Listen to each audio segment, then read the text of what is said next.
no change, only rearrange from their birth.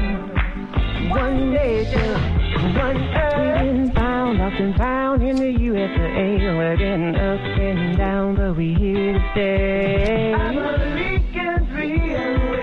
In and down, in and down, in and down. We've been found, lost and found in the USA. We've been up and down, but we here to stay. Americans reawake. Ancestral dreams help us survive. Like rivers and streams keep Great Lakes alive. In nature we trust. In nature we trust. From their birth, one nature, one earth. Been found, lost and found in the USA. We've been up and down, but we here to stay. Americans reawake. In and down, in and down, in and down. We've been found, lost and found in the USA. We've been up and down, but we here to stay. Here to stay. Here to stay. Here to stay. Back to nature. Time for us to heal. Time for us to rise. Time for us to feel. We're living more than life. Time to face our fear. Time to give up fear. Time to make it clear. I'm a region, still here. We've been found, lost and found in the USA. We've been up and down, but we're here to stay. Americans reawake. In and down, in and down, in and down.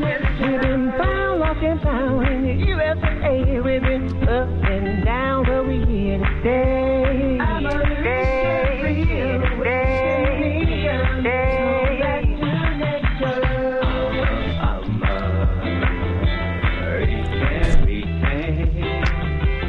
Americans reawakening, coming on back to nature.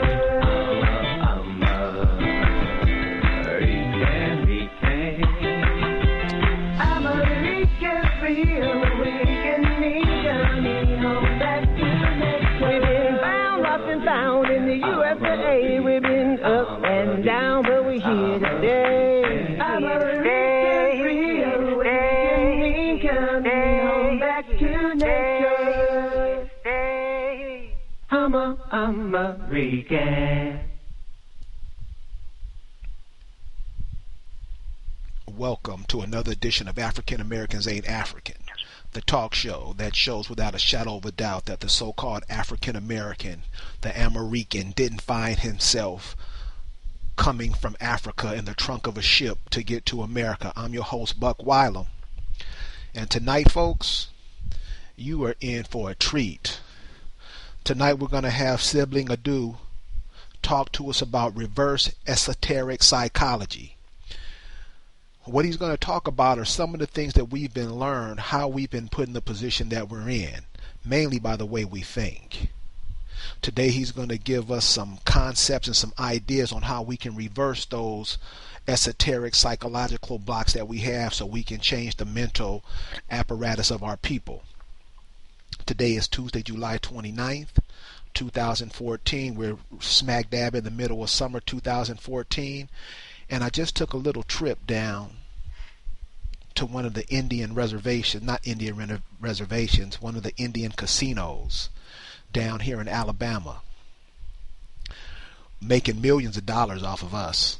I didn't sleep last night. I went by looking at the people who were gambling and giving the money. Nothing but us in there. So I pulled one of the sisters to the side and I asked her, who are the Indians that run this casino? It's right on the Coosa River down near Montgomery, Alabama. She said it's not no Indians running it, it's white folks. And ladies and gentlemen, that's the reason for this show. People come over here and do stuff in our name, but we're so hell-bent on being everybody else that we can't even see it. When you get down here in the southeast in Mississippi, Louisiana, Alabama, Tennessee, Georgia, Florida, South Carolina, North Carolina, Maryland, D.C., all those people are the indigenous people to America. But since we've been esoterically perversed, we don't think so. We look at ourselves as things. We don't even look at ourselves as living beings. But tonight, if you don't look at yourself like that tonight when you leave here, when this show is over, you will see it, because this brother's going to drop it. As always, my co-host is Rick Moon. How you feeling tonight, Rick? Hey, as Dr. Mumbo Jumbo would say, Habitat, this is going to be a good show tonight. I talked to the brother yesterday, and not yesterday, but Sunday, and what I heard blew my mind. So I think y'all in for a real treat, just like Buck said. Esoteric psychological development. What is this? What does this mean? What does esoteric mean? What does psychology mean? What does reverse mean? If you took all three of those words and defined them all separately, you would begin to look at Earth, the way you live, the way we live, in a whole nother way. But tonight, we're going to have Brother Adu bring all those words together and give it to a straight no chaser. Brother Adu, how you doing tonight, brother? Peace and prosperity, Sylvan. How are y'all doing? Well, brother, all is well. I'm fine. Yes. Brother, tell us about yourself. Tell us about how you came up with reverse esoteric psychology, and exactly what is it, and how is it going to help the so-called African American, the American? Okay. Well, the concept of reverse esoteric psychology basically came from observing our people, seeing some of the things that we were doing, and then getting into the study of why we were doing them. And I mean, simplicity is the key with anything that, when you're reaching the most basic elements of where a thing comes from, simplicity is necessary. Because when we get into the metaphysics of things, we get lost when we started dealing with metaphysics. So reverse esoteric psychology, keep it simple. A lot of times I hear you building on wordplay and how they play games with our minds. Well, you got to realize somebody has already been using reverse psychology on us, but they've been using it to our detriment. The word, the definition, esoteric, means hidden occult knowledge of a specific people. That's what it is. So the Jews have their own esoteric knowledge. The Hebrews have their own. Goddamn same thing. They are different in their own way. But the Jews, the Hebrews, Islam have their own esoteric knowledge. And it can even get down to the specific race of the people. Like people of China have esoteric knowledge, wisdom that is passed down from their ancestors down to them, that are hidden to the rest of the world, that they don't share with other people. Well, the problem is with us, we don't know what our esoteric knowledge is. Wow. So does that explain why we're in the condition that we're in? Well, it explains it from this angle right here. Somebody has taken out a lot of time and energy to manipulate such a so-called small race as the African Americans, supposedly making up only 13% of the population. I mean, of America. So for us to be so small, but you got countries, China, like I said, all of Arabia and Egypt and Africa, everybody want to come over here and pinch off of us. And see, that's what made me start to really paying attention to the concept. And then when I started checking out your videos on African Americans Ain't African, everything really, really started clicking, because we've always known that that our grandmothers have told us who we actually were. Well, that's a piece of esoteric knowledge, who you are. So when somebody hides that from you or reverse it and tell you something else, well, we're coming out with a new concept that reverses it back to its a proper position. Well, how is it hidden from us if our grandmothers told us that? Well, it's hidden in plain sight. Just like, you were speaking earlier about how many of us don't take the time out to read. Many of us don't take the time out to look up a word. Like, say, the word psychopath. Immediately, when we hear the word psychopath, we think this crazy, mad, sick, diverted, crazy person. But if you look up the actual word and path, you look up the word psycho. Psycho is an ancient Greek word that means soul. And path, of course, is a way. Psychopath means one who takes the way of the soul. What they are explaining when they're talking about this disgusting being or this crazy being that's doing all of this madness, that is an ego path, a person who is controlled by their ego and all of the madness that they do. But that's just one example. I think you was talking about degree and how the word "gree" means superior, and you put D in front of that. That means to take away your superiority. Okay, I got that, but I want to get into the reverse. How is this reverse? Because simply, we learn compound words in first or second grade. Okay. So what I'm saying, as we communicate, if you tell me something, I'm paying attention and listening to what you're saying. Okay. I'm not worried about what kind of watch you're wearing. I'm not worried about what kind of cufflinks you got on. I'm not worried about what kind of wingtip shoes you are, because you're just a slave in wingtip shoes. What I know, the things that we learn ourselves, how do we forget that, or how do we put that down so we can begin to be esoterically, our psychology can be reversed? Because that's how I'm seeing it. I got you. It's all done via programming. All of us have what is known as an auto character. You go about your day, most of us, everybody, there's nobody that don't have an auto character. Your auto character is the character that you create to deal with your day-to-day life. Many of us go to work every day, and on our way to work, your auto character start driving for you. Literally start driving for you, where you look back and like, God damn, I don't even remember the last 5 minutes of driving. And I've seen people who drive cross country, truck drivers talk about it all the time, that they miss whole hours of driving.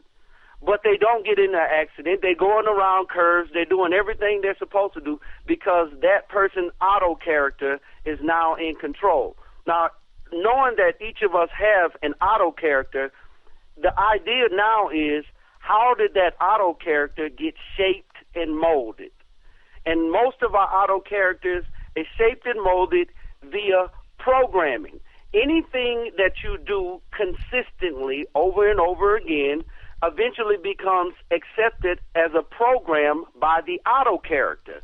So when you wake up in the morning, you don't have to think about brushing your teeth and doing the same routine or getting ready for work. You throw the clothes on, you go to work, and blah, blah, blah. You're there when you're supposed to be there. If you teach your auto character to be late for work, that's why a lot of people continuously show up late for work or show up late for meetings, or, anything we teach our auto character and we program it with, that's what we actually become. And that's what has happened to us. It has been a severe program way before they got televisions. Way before they got televisions, they have been seeking to program our auto character. And what they've been doing is they've been programming our auto character with inferior thought processes. So every time we think of the white man, they've trained our auto characters to see him as superior, And then every time we see ourselves in the mirror, or we see our women, or we see our children, or we see our financial state, we actually have become so grounded in the auto character that the white man has programmed us with. Many of us are completely oblivious to what is actually being done to us. Area code 605-562-3140. If you want to participate, call us at when you push that code in, punch this code in to participate. 240-670-pound. We have Nisi with us on the line. I didn't introduce Nisi in the beginning, but here she is. Hey, Nisi. You're not there. Okay. Run with it, brother. Okay. Now, when you finally get the picture that we all naturally have an auto character, we all run in auto mode, and you understand that there's somebody out there, because you don't have any esoteric background on how to control or how to shape and mold your auto character, you have been actually shaped and molded into the perfect slave. Because many other cultures have esoteric knowledge about their cultures and how they're supposed to carry themselves, it sustains them at least to the degree that they can live harmoniously, especially amongst us. That's why they come to our neighborhoods, because they can come up like overnight. And then you got Europeans giving them resources to actually make it easier.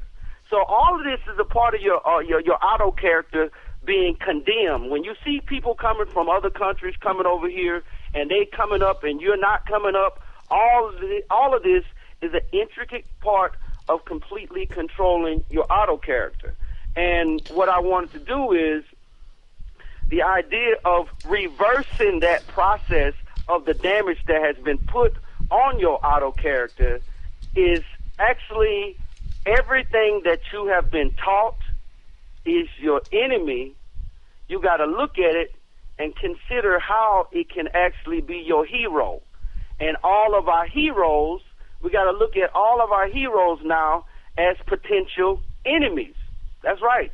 You got to reverse everything. It's almost like, okay, like we were talking before, we were bit by a disgustingly venomous serpent.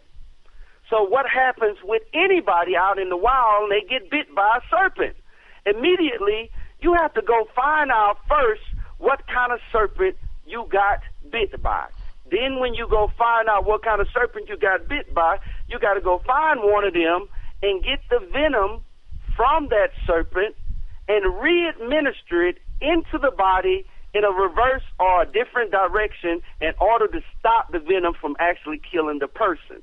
And that's what's happening to African Americans. We've all been bit by the serpent of confusion. We've all been bit by the serpent of chaos, where we're self-destructive in our auto character. We have confusion in our auto character. Well, when you get rep or coming along, reverse esoteric psychology, when that comes along, what it does is it's the venom. We go out and we do research on the serpent that bit you. Hey, we know what serpent bit you now. And when you find the serpent that bit you, look, the white man bit you, siblings, all right? And then the Asians have bit you, siblings. And then, you got Russians that are biting you. You got Arabs that everybody wants to take a bite of the African American, but every time they bite us, they leave the venom of self-destructive and chaotic and confused behavior. So I would like to give a couple examples of how we can reverse this thinking using reverse esoteric psychology, which is the art of pretty much reversing your thinking. Because if they can teach us to kill ourselves, we can also be taught to learn or to believe that we can live eternally. If they can teach our women to say, I don't need a man, we can also reverse that pattern and make our women know that they need their man and make our men know that we need our women. This is very easy to do, actually. This is why I was talking about simplicity. If you can put a video on TV, if you can put a video on TV and you got all these young brothers and sisters out here setting themselves on fire, and before that it was planking, and before that it was this, and before that it was that. It was just every time you turn around, everybody was doing the red nose. Do the red nose, you know, young babies, young as 3 and 5 years. I'm looking at on Facebook, right? You got older brothers and sisters that are in their 40s posting videos of our babies grinding, doing the red nose. And then you know what they're saying? Oh, she got it, didn't it? Look at little mama, she getting it. Little mama getting it. We are so sick as a people. So, we've been bit by that venom. So how do we reverse it? What are some of the steps we take to reverse it? All right. First, like finding the serpent in the woods, we find out what the person was bit with. And when you study, like, sexual immorality is one of the things that we've been bit with. And I like to blame some of that shit not only on the white man that, you know, used to do all kinds of things on the plantation, because, you know, we got in a delusionary history of African-American history on the plantation. The white man has always been a homosexual ever since the day he set foot on our planet. It is a lie that he was raping women on the plantation. Matter of fact, it was against, man, if a white boy was caught raping a black woman, what? He could be hung for, that's like messing with my cattle. That's like you raping my horse, that's like you doing something against that's my investment. The white man was a homosexual then. What they don't talk about in true history is they were actually raping little boys. They were actually raping little boys. They always, the Catholic priests ain't the first one to do it. The ones on the plantation, they had what they call foot warmers, and these little brothers, probably no more than 5 to 10 years old, when they got too old, like 12, 13, they had to go, because the white man didn't even want them no more. But what happens is, see, once you understand these little sprinkles of bullshit in our way of life and how it infects our thinking, whether it's sexual or whether it's like, let's deal with number one example about, like, say, for example, why reparations is terrible for the African American. Okay. We'll start with that one because we're going to get down to the ones where all of this sexual immorality, that serpent of sexuality has messed us up. But let's go to just the connectedness to the land. And you was talking about this earlier, all right? Why reparations is bad for the African Americans. Siblings, I want you to understand something very important right now. This American movement that we are participating in right now is on the ground level, but I can see far into the future. It is going to be extremely, extremely successful. So successful is it going to be that all of you who are now on the phone even listening to this, or all of you who listen to the podcast later on or listen to the archives later on, you will have an advantageous jump on everybody to start taking advantage of it so you can build wealth and prosperity for your family. But, and here's the esoteric psychology part of why reparations is bad. We got people running left and right, inviting us with this serpent of ignorance when it comes to reparations, because the day that you sign paperwork saying that you desire reparations for the enslavement of the African American slave, and I'm using that exact terminology. Yes. You will lose your indigenous rights. You will be selling your indigenous rights. You will be selling it. Let's say they give every African American that signed up for reparations, they're gonna give you, they're gonna say, well, there's so many of you. You know, you got the Chinese that got all of that money for building the railroads, they got reparations over in our country. This is our country, and Chinese people got fucking reparations, and they were the ones that were given the so-called casinos and reservations, so-called Native Americans. They're Asian and white mix. We are the real indigenous Americans. But if you take that little, let's say at an average, they get an average person $20,000 apiece. You know, siblings, in the position that we're in right now, most of us are going to jump to that.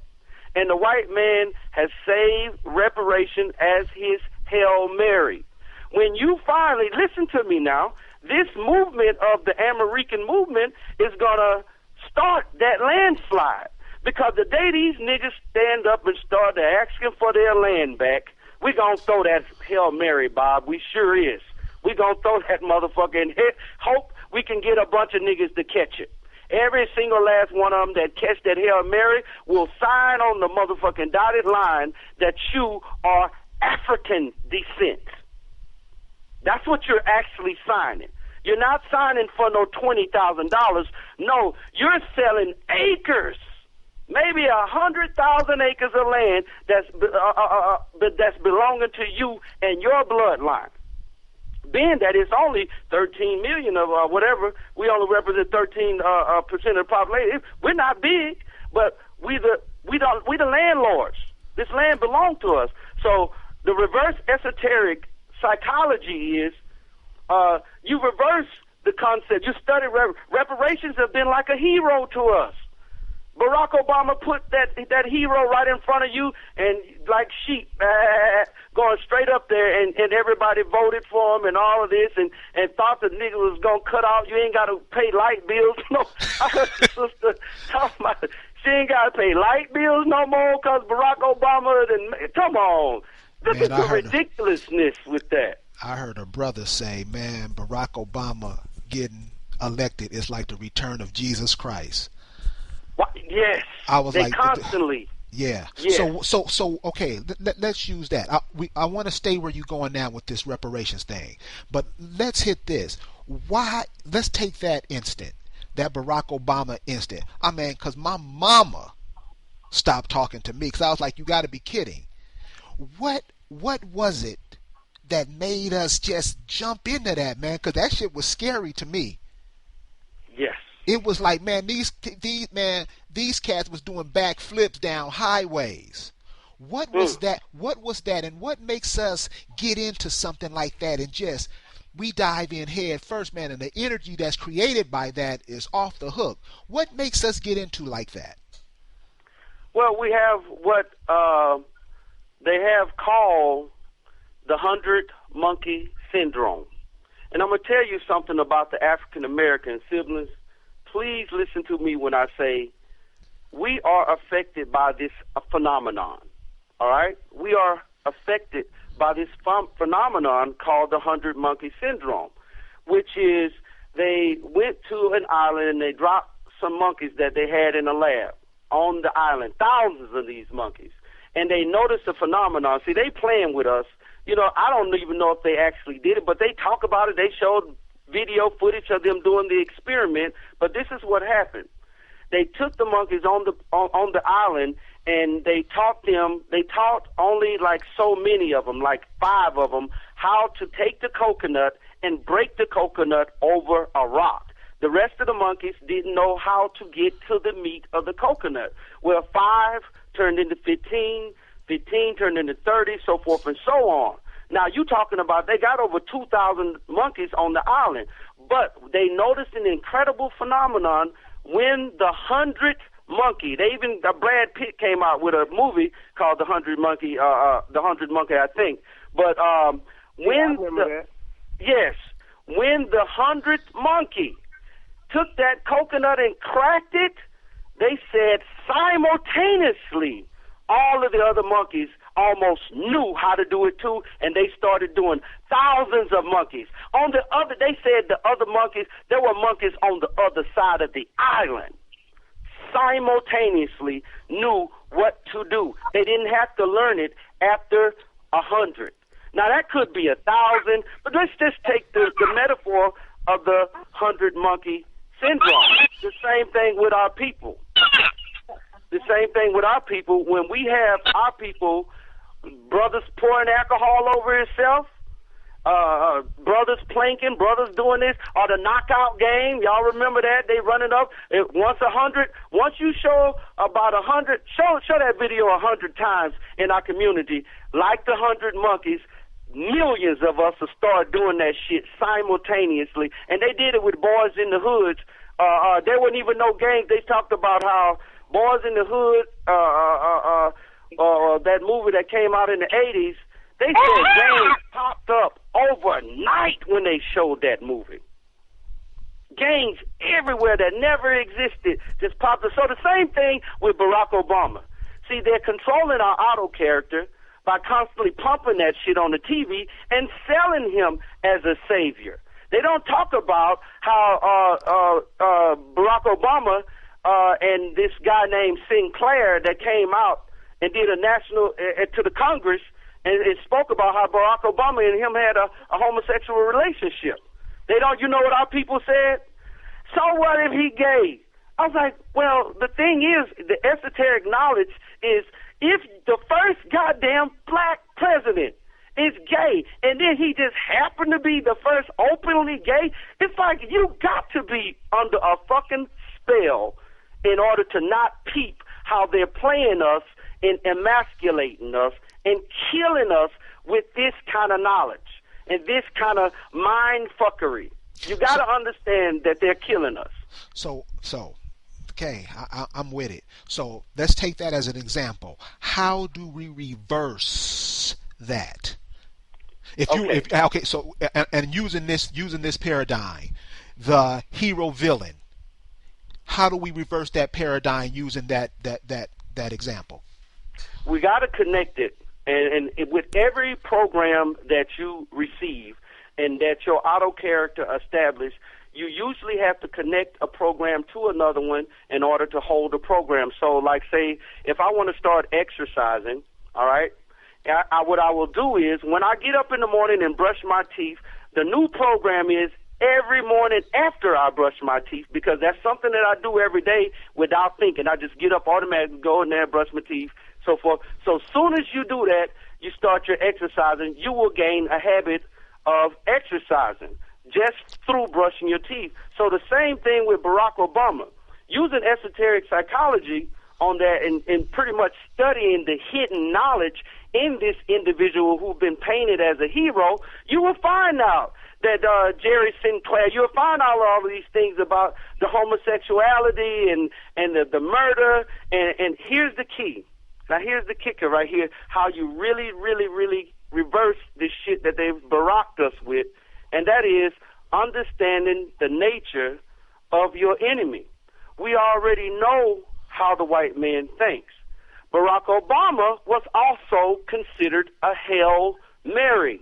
Right before Barack Obama was elected, you had these young brothers, including Johnny Cochran, had got a whole team of lawyers together to sue the United States for reparations. So what happens is they got to bring a front man in. When you bring a front man in, everybody starts to go to sleep again because you got a black president, by the way, that has no African-American origins whatsoever. And these are the things when we start to study in the esoteric knowledge on Barack. One, he's not African-American. Two, he's also like the fifth cousin or something like that to Bush. He's actually a part of the Bush family. You know what I'm saying? So it's not difficult when you look at what the white man used him for. See, we need to be a little bit more, let's say, manipulative with our thinking. We're too linear thinking. Our thinking do not go beyond complex, and we need to start going a little bit farther than, complex thinking, because they multiply their thought process, bro. When they put stuff out for us to confuse us, you got to open one box, and then when you open that box, I promise you there's going to be another box in there, and when you open that box, so forth and so on. And Barack Obama, as you break down his life, you cannot get freed from the spell of Barack Obama without studying his life. including the fact that it's highly possible that Michelle Obama was born a male. And a lot of people are talking about that. When you got women like Joan Rivers, that old white woman, let me tell y'all something.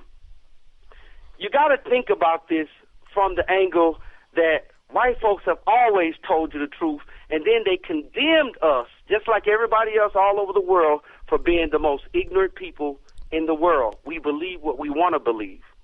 But if enough of us can get this momentum going, the 100 Monkey Theory will take place. But we got to do that, via programming. Area code 605-562-3140. African American Ain't African Radio. Denisa, are you with us? Yes. Hi, how's everybody doing? I was driving and I was listening, but I couldn't chime in. How's everybody doing? Cool. Peace and prosperity, sister. Good. Okay. Let's take some calls. The lines are open. I know this brother's dropped the line, and we done ate through half the program. So wow. if we got some questions, let them rip. Cool, brother. Hit it. Okay. Another reverse esoteric. Let me ask you a question. Yeah. Okay, so what? Okay, see the Barack Obama thing is almost over now. Okay. So we've been held in check on that for like 6 years, or we haven't been held, but the majority of the population has been held in check because everybody thinks everything is fine. So from that Barack Obama reparations, how does reparations tie in to when everybody wakes up and find out that it was all bullshit? Well, the problem with the reparations is Barack Obama was substitute reparations. They don't want to give the money. So they gave you a black president or a representation, of somebody who looks like you to bring you to a state of calm. It's almost like the water was getting too cold or the water was getting too hot, so they cooled it down to a warm state, and unfortunately, niggas started falling asleep again. And that's what Barack Obama did. So reparations is the last Hail Mary. The day that they give you money, back in the days, you used to hear old folks say, the day a black man is president, the white man done lost. And he was right. Way back then, they used to say, the day you see a black president is the day that this man is so fucking desperate he'll do anything. Well, I'll top that one better. The day we get any money at all, siblings, for this land, we will be actually selling the land. So I say it's kind of hard to tell the average brother or sister, hey, don't take $20,000. But I will say this, read the fine print, because 9 times out of 10, there's no doubt in my mind it's going to have something to do with you admitting that you are African descent. Therefore, you relinquish all your rights to this land. Going back to population. I'm sorry, somebody had a question? Yeah, I was going to ask him, so you think this is going to happen? That they're going to offer us that? Yes, sir. I believe that because of this American movement and the idea that there are many. You remember Pharrell came out. Pharrell is an African American, but the picture that he put on the front of a magazine, he had Native American headdress on, and all of the Native Americans went. All of the Asian freaking Native Americans, but they went ape shit because he looked like the real fucking deal. More so, his image was so frightening that they came out with an uproar like, don't you dare have these African Americans putting on Native American headdresses. Don't you dare do that. They were so angry that he did that because they was afraid that his image could cause an awakening in your subconscious mind and break the program that's been put on our auto character. But they're going to do it. But I just say, be warned, the more we learn about this is our land, the closer we get to reparations, and it's not going to be no coincidence either. When you get enough of us that say, yeah, I'm not from, you already hear it now. Even if they ain't in the American movement, it doesn't even matter. You hear a lot of brothers and sisters going back to what their grandmothers and their grandfathers told them, which is you are actually the indigenous people of this continent. And those people who are in power right now are Caucasians and Asian descent. They are not the indigenous people, but the day you wake up, they're going to offer you some money. It's going to be bribe money, for sure. Right. Okay. Because I see what you're saying now, and I agree with you 100%. Yes, sir. When we talk about population, one of the things how we're taught, we're always taught that we are nothing really, because that's what the word black means. Black means to erase. Black means to bleach out. Black means to the stuff on the bottom of your shoe. Nothing. Absolutely nothing. This is what the definition of the word black. Could it be that when we talk about our numbers and population, that's also a trick too? Because my question is, how is everybody, if we are 13% of the population, how are all these foreigners coming over here and, brother, they getting paid?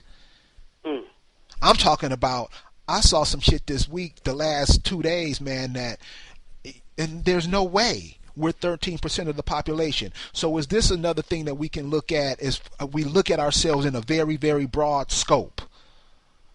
How exactly. would the reverse psychology work on that? How could it help us with that? Oh, yeah. The reverse esoteric psychology on that, bro, is quite interesting, because let's say we actually represent over 60% of the population, right? Let's just say that is a round number. It is still better and more advantageous to the disparity of our situation if we use the lower numbers. Because we don't give a shit about numbers, in the sense that, there's more of us than it is of them.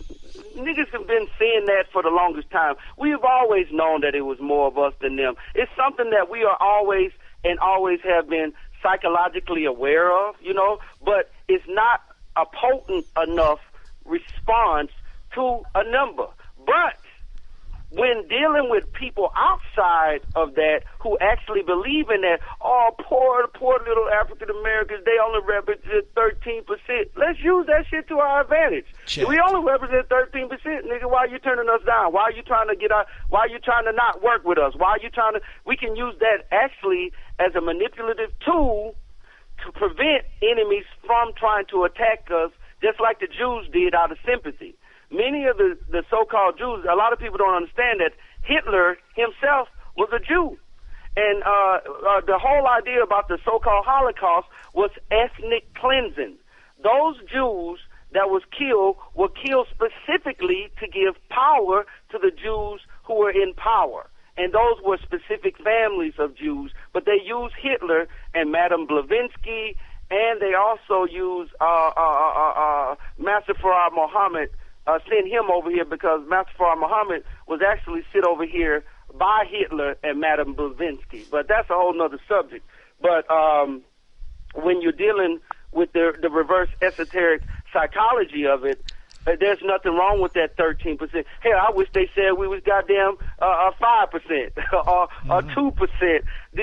To really bring an urge. They only represent 5%. If we knew the real number, man, it wouldn't even make a difference. So the lower number, the reverse esoteric psychology of that, is more advantageous when we're using it for manipulation, because we need to learn manipulation.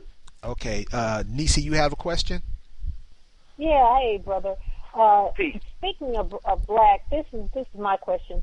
How do we dismantle the concept of black? I mean, what mechanisms can we use from the esoteric psychology? Because this black is about to drive us out of our minds. I mean, when you talk to people and you're not in agreement with them in terms of trying to enlighten them about what it is, these brothers and sisters, they go berserk. You're absolutely right. And it's actually sad, because you can see the same thing when we are dealing with our open and our obvious enemies, which is where the concept of black superiority came from. See, when you study the European and everything that he's done, you got to realize everything that the European has pretty much done, his whole system is a Moorish design. He got the system from the Moors. The Europeans dwelled in the caves, eating each other's shit and doing all kinds of crazy shit. And then the next thing you know, the Moors found them. The Moors fell in love with their women and started fucking them because, you know, they was fucking sheep and doing all kinds of shit. And they're the ones that brought these Europeans up and taught them everything they know. So the reverse esoteric psychology of black supremacy and what it is doing to the so-called African-American community, the connection is, just like brushing your teeth and exercising, black supremacy and white supremacy is one in the same exact system. Because when you look at the skin complexions of those African brothers that say you ain't about shit, man, I hate the fucking niggas trying to be like us. You know, you're not a real black man, you watered down motherfucker. You know, this is what we hear from them. When you're dealing with motherfuckers like that, they are actually black skin over there. I'm talking about I'm not being mixed in with the Europeans, because the French been over there fucking for a long time, and Germans been over there fucking for a long time and watering them down. I'm talking about when we go back to the origin before, when the Moors had a respect about not mixing their bloodline. When the Moors tell you that the Moor mean black skin, they mean that shit. When they tell you Kemet meant black skin or Egypt meant burnt skin, they mean that shit. There were actually black-skinned people, and there still is today. You can go online and go Google, and you can see that in Africa there are black-skinned people that exist, and these people used to have power over us at one time also. Everybody that ran through us, brothers and sisters. I hate to say that, but this is what they did. And one of the things that's interesting about black skin supremacy is the Moors, black-skinned people. See, we got to know this esoteric knowledge in order to reverse our thinking on black and make us dislike it and make it distasteful. The Moors, interestingly enough, these black-skinned people did not want to mix their bloodlines with the primordial or the Amarucan or American people, which is the primordial people on the planet. They knew that they were special, and they knew that they were different because, see, when you look at genetics, sister, and you deal with, and to deal with black, we got to look at genetics. The African American can produce every hue of copper skin tone, from dark brown to light brown copper. We can have the light skin and the dark skin, all right? But we have never been able to produce Caucasian or albino without an infection in our gene, and we've never been able to produce black skin.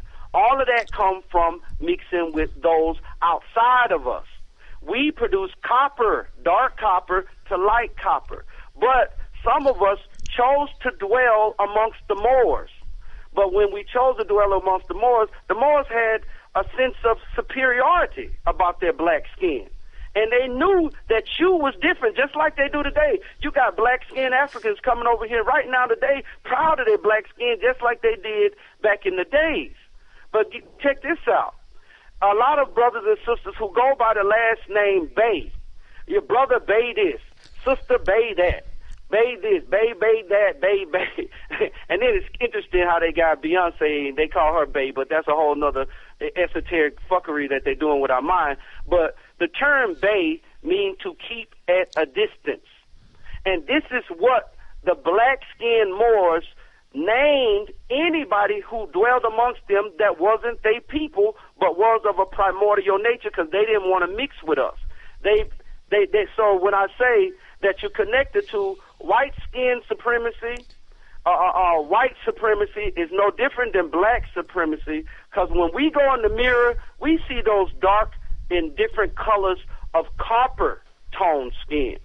So it is something psychologically sickening when you go into the mirror and you call yourself black. You're not black. And those people who call themselves black have the same goddamn mentality as those people who call themselves white.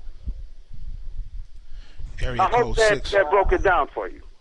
Absolutely. Area code 605-562-3140 if you have any questions or you want to participate. Brother, could you define primordial for us? Yes. Simply, primordial is before death. Prime and mortal. Mortal means to die. Prime means before. So there was a system. There was a people on this planet. And see, this is when we get into the esoteric knowledge of the different gods and the Dead Sea Scrolls and the whole knowledge of the Anunnaki and the clay tablets that came out of the caves. When you started dealing with those texts, what I like about them is they talk about how there were individuals that came from another planet, and when they came here, they ran into the primordial or indigenous people. Let's just say, for lack of words, we'll say they ran into the Americans. Well, what they did was these individuals who eventually became known as gods, there were several of them. What they did was they tried to enslave us and make us mine gold. And when we were mining this gold, we eventually rebelled against them and said, we're not mining your fucking gold no more. This is ridiculous. We're dying and blah, blah, blah. And there was mercury poison driving people mad and all kinds of shit. So our people rebelled and fought against the gods, and they talk about this in the Dead Sea Scrolls. Well, after that fight took place, the gods said, well, fuck him then. What I'm going to do, because these gods were black-skinned, all of the gods. In the book that we're coming out with, we'll show you pictures of the God's children. From China, their original people were black-skinned. When you go to Arabia, their original people were black-skinned. I'm talking about wherever you go to South America, there was a god down there called Quetzalcoatl, and he was a black-skinned god. All of these gods were black-skinned. So what they did was, they said, let us take man and make him into, this is in the Bible, but nobody think about this. Let us make man after our likeness and after our image, in our image and after our likeness. In other words, let us make a black man. And that black man, siblings, is nothing more than the clones. These are people that the gods made. Later on, the Aryans will come and the albino gene will come to our planet, but that's a whole nother subject, because that's all goes into understanding your enemy. It's an actual good thing that the white boy came to his planet, because the white boy works like a white blood cell in the system of the solar sphere. He goes around and kills shit. That's all he knows how to do. And what has he been doing since he's been here? He's been killing off clones. The thing that we got to watch out for as primordial people is we got to make sure that we do not intermingle with the clones. That's why the Bible says, get out of her, my people. It's talking about great Babylon of Africa, the true Babylon. Africa is the true Babylon. Get out of her, my people. Get out of their ways, that you not take of her plagues, because this white boys came here to kill them all off. When the gods made their children, overpopulation began in China, in India, in here, over there, everywhere you look, gods overpopulated. In Africa, they overpopulated the planet. The white boy was a god. I know y'all gonna say this nigga crazy, but the white man is called germ man for a reason. He was called germ man because that's what he is. He's a fucking celestial inoculation that's wicked as fuck, but he came here to do a mission, and that's kill a lot of motherfuckers. I say, I'm going to stay out of his way, he stay the fuck out of my way. I'm about me and my people, and I'm not about these clones. You know, let the black man and the black woman do their thing, but when it comes to our copper-colored people, that's what I'm focused on. Amen, brother. We have a few callers on the line. Does anybody have anything they want to add to what this brother's saying, or ask this brother any questions? I just want to say, man, keep spitting that fire, man. That's all I got to say. Appreciate it. I do want to say something, too. I'm telling you, I'm really learning something tonight, and I really wish that more people could hear what it is that you're saying and be able to internalize it. In other words, once they internalize it, they begin to speak it, and once they speak it, they begin to take upon those actions. That's the way they act. and then that becomes their character, if they could. But that's what we are going to have to do. You said something about if you showed something 100 times, how many people would catch on to it? That's because you get into that mindset. Yes, ma'am. You said something, and I really hope that people will listen. It amazes me, the sisters that I talk to, how they have always loved brothers. We still can't understand what happened. What happened? And how can we get it back? Thank you, brother. Nisa, you had a question? Yeah, I did. Brother, I wanted to, before we get too far gone, I definitely want you to talk to us about our the relationship with our brothers and sisters and what's going on, you know, in terms of just this wedge. Everywhere you look on Facebook, you have the black unit. That's what I call them, because you can't have and repopulate our people without each other. Now they've allowed a wedge that it's getting wider and wider as far as the divisions to engulf them. So I want you to talk about what they need to do and how we need to get back to where we need to be. Okay. One of the main things when dealing with the auto character and consistent and persistent, I don't know nobody persistent like this motherfucker called a white man. He spends trillions of dollars a year to spend on baseball games, just like he did in Rome. Baseball games, football games, got niggas going buying $300, $500 jerseys, $300, $500 shoes. Well, you know, that's one way to keep us economically in check. But when you're dealing with the relationship, now here's what they do. Here's what they do. You got a lot of black men running around nowadays calling, and I'm going to use black man and black woman just for the sake of communication, but we know we're talking about the African Americans at the time. We're not talking about the Moors. So, but you got black men running around now calling the black woman a bitch. And see, this is where a lot of our emasculation took place. You know, it started, of course, on the plantation when you got this crafty motherfucker come in. He's so goddamn smart. He's so smart. He's not, see, the white man is not intelligent. There's a difference.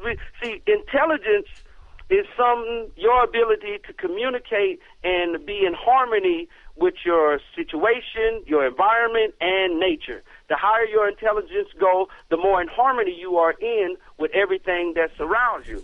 But the smarter you are, the more information your brain can retain. And that's what the white man is. He's very fucking smart. He can hold a lot of information in his brain like Rain Man, 2 + 2 = 6. You know, that motherfucker right there. The average one of them has some of that capability for holding in bullshit to play with us. So when you teach and you start at a young age, and he learned something a while ago. He said, okay. You know, because they say Solomon was the wisest. Solomon was not wise at all. If y'all read his story, he was one of the dumbest motherfuckers around. But what Solomon was, he was smart.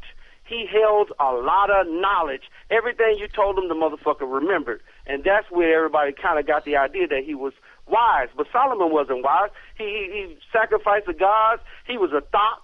He didn't fuck anything, you know. He was ridiculous. He even said that women didn't have souls.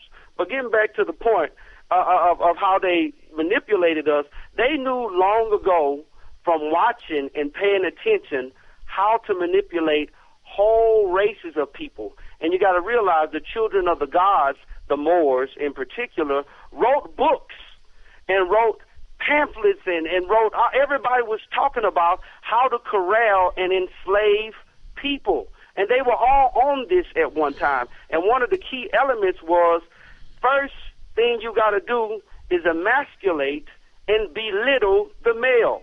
Because as long as the male stands up erect, and as long as the male lion has his mane, as long as he has his strength, we cannot touch the woman because he will die or he will live fighting to protect that woman and child. So what we got to do is we got to manipulate him and with kindness, because they are a very kind people. But African Americans are very nice.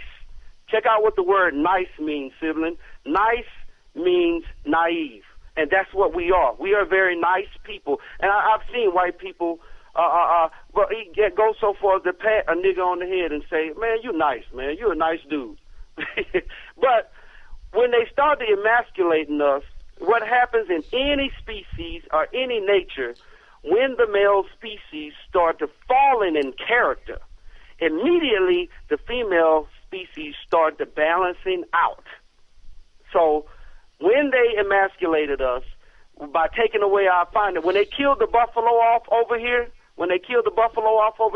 we know that was the buffalo and the cattle and the stuff that we were doing before white people came here. They couldn't beat us. They had guns, and they couldn't fuck with us. But them Asians told them, all you got to do is kill off their food. And then when you kill off their food, their women is going to be hungry.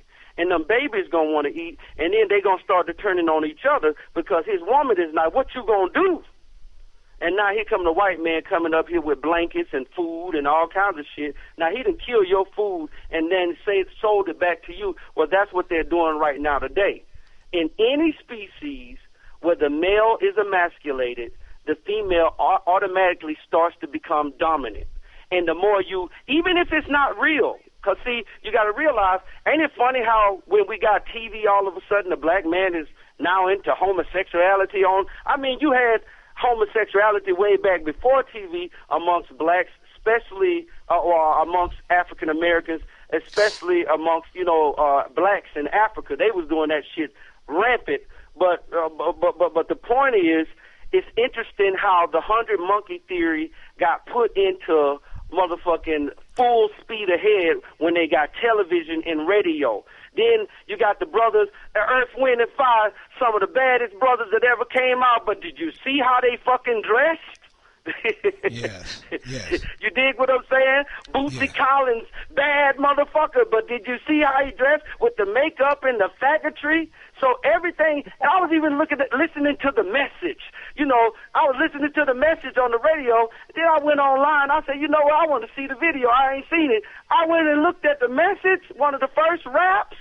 God damn, they've been fucking with us for a long time, emasculating us, making the men look feminine.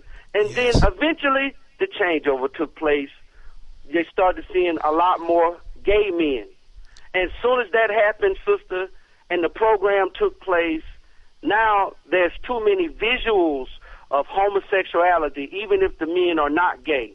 Even if the men are not weak and they're strong, they're dressing like they're weak. Now you got skinny jeans doing the same shit. And then, see the level of femininity that the males have reached in the generation that came, let's say, in the 80s, is stronger.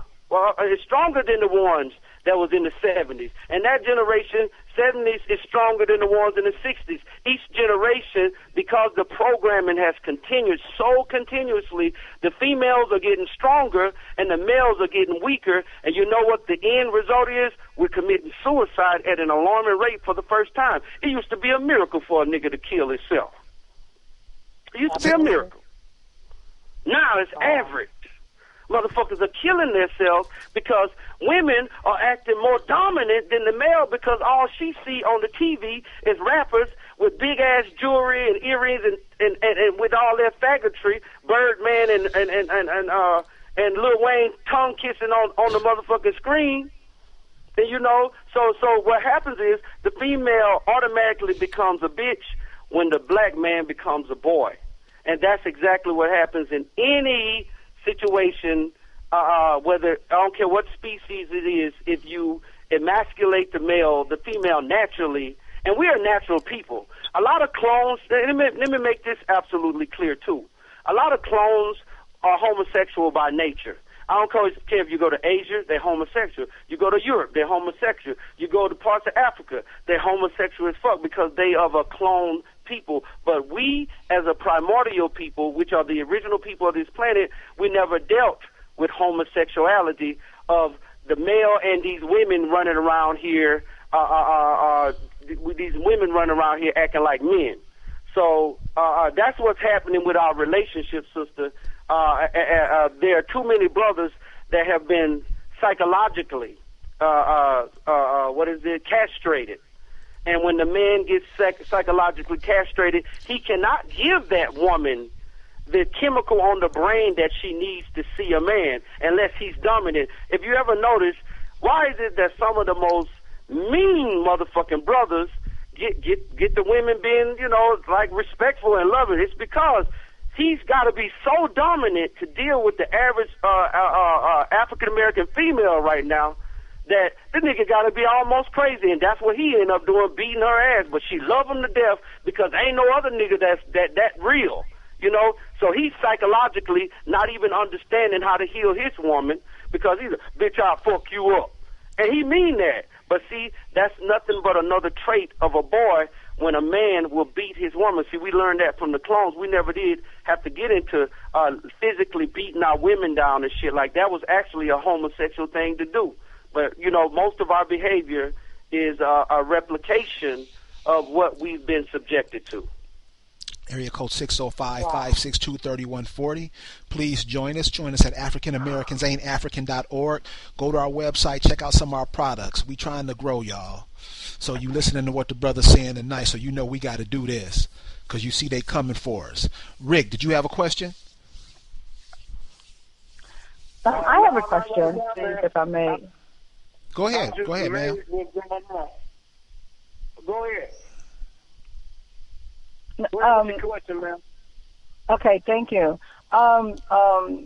Yes, that was some very, very powerful information. Well, everything that you were saying tonight was extremely powerful, but what really sparked a thought in my mind was when you were referring to the males becoming extremely emasculated, the way that they're dressing now, the way that they're treating the females now.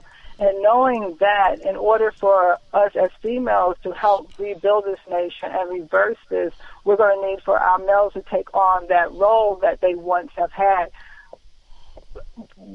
thousands of years ago.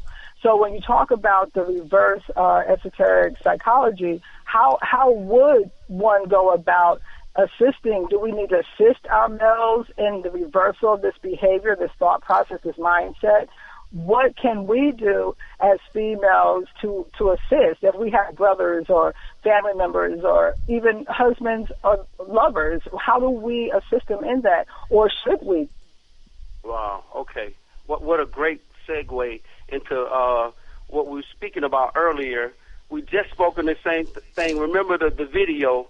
I'm sure all of you are seeing the emasculated black man now. He stands up and, the video, he's standing there, and there's this woman and her group of friends walk in, and they start to woo, and she kneels down in front of the brother, and she offers him a ring and say, "Will you marry me?"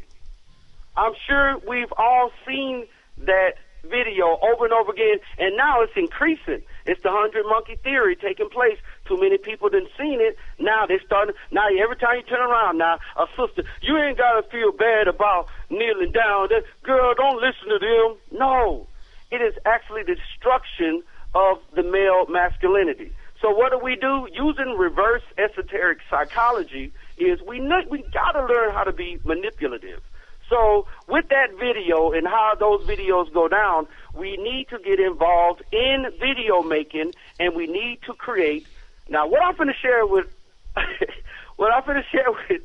with y'all right now, I would ask you, even if you know the source, when you do see these videos start to popping out, please don't say where the source is coming from. Let them think it's real. But this is how reverse esoteric psychology works. What we will do is we will stage a YouTube video. In the stage of the YouTube video, there will be the average niggas sitting around smoking on blunts, drinking on beer. Even we can add up 40 ounce in there just for authenticity to really make it look good. Then we get a couple of sisters that we done hired that used to be strippers or are strippers right now with their tats on. They dress promiscuously, and they do the same exact thing. Woo! The brother's sitting down, or the brother's standing there, and the sister comes in. Now remember, this is a stage video. We're using reverse esoteric psychology. So when the sister walks up to the brother, visualize this with me, she pulls out a ring and she begins to kneel down and get ready to give the ring to the brother. And immediately in our video, the brother says, "What the oh, no, hell no, baby girl, hell no. I ain't no bitch nigga. Only a bitch nigga to let you know, baby. Here, let me tell you what, I feel bad that I ain't even got you a ring. Let me get on my motherfucking knee." And everybody just started to cheer. Yeah, you know, they going down. This is a cheap way to use reverse esoteric psychology. Now, the beautiful thing about that motherfucking video will go viral. It will go viral. Because there was a man who refused to let his woman go down on bended knee, and he was a black man, and he was the least amongst of us. See, when the least of us do right, those who are above the least of us seem to be great, even if we're not. And that's what we want to start doing. We're like cattle. We can be herded in any kind of direction. So all we got to do is use reverse esoteric psychology, start to supplanting these videos out into the public, and immediately reverse this shit just with hits. Just with motherfucking hits. Just because there's a nigga on there with the Gooey Be Con t-shirt on or whatever, he got Kanye West shoes, you know, he got a 40 ounce, he got the typical shit, but what he does is magical. He says, "No, baby girl, don't you bother me, I ain't no bitch nigga," hint, hint, calling any nigga that allow his woman to come up to him and bow is a bitch nigga. So that's gonna go viral. He said, "I ain't no bitch nigga."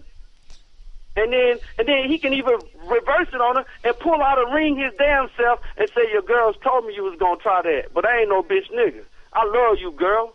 Let's get married." Oh, everybody cried, we clapped and all that shit. It's fucking genius. Right.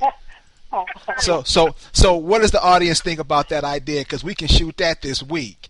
If you in the Birmingham, Alabama area, that can be done. We can do that. Do we have any more questions from any other listeners on it? Want to shoot some questions to the brother? I have a question. Go ahead. Yes, brother. Okay. When you were saying about them throwing that Hail Mary as far as with the land, you know, people signing off for 20,000 and stuff. As far as like them coming approaching us, are they going to be approaching us as African Americans, or is it best that we be already claiming ourselves as indigenous peoples, claiming the land instead of, you know, coming forth as an African American and just saying, "Yeah, I'm an African American, I want the 20,000 or the land." You understand? You understand what I'm saying? Yeah, I know what you're saying. Well, one of the things that they've already started implementing is, you notice all of these Moors, and they're not, I fucking hate when the Moors, if you know the Moors history, you know that the Moors work hand in hand with white folks to so-called enslave us so-called African Americans. So it pisses me off, but let me show you how they're using esoteric, reverse esoteric knowledge with the Moors. Everybody think that they're attacking the Moors. You know, first of all, they send in CIA members, "Hey, we need some Moors to start going and just claiming land." Why the fuck would we need Moors claiming land? Well, we need just let a couple of them get away with it. You know how we do. Let a couple of them niggers get away with it, and then what we do is, soon as they get comfortable with it, we start to slamming their ass in jail for it and scare any other niggas talking about this indigenous shit, because that's the shit that's going to get us in trouble, that they're indigenous talk. That indigenous talk means some bullshit. So what happens is they've been trying to discourage the indigenous movement, but they purposely put out a front man.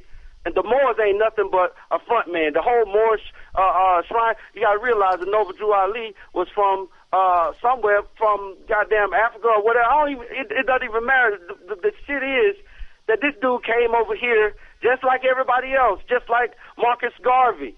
You know, and I want to talk about our leaders, how when we got to look at our leaders as our heroes as our enemies.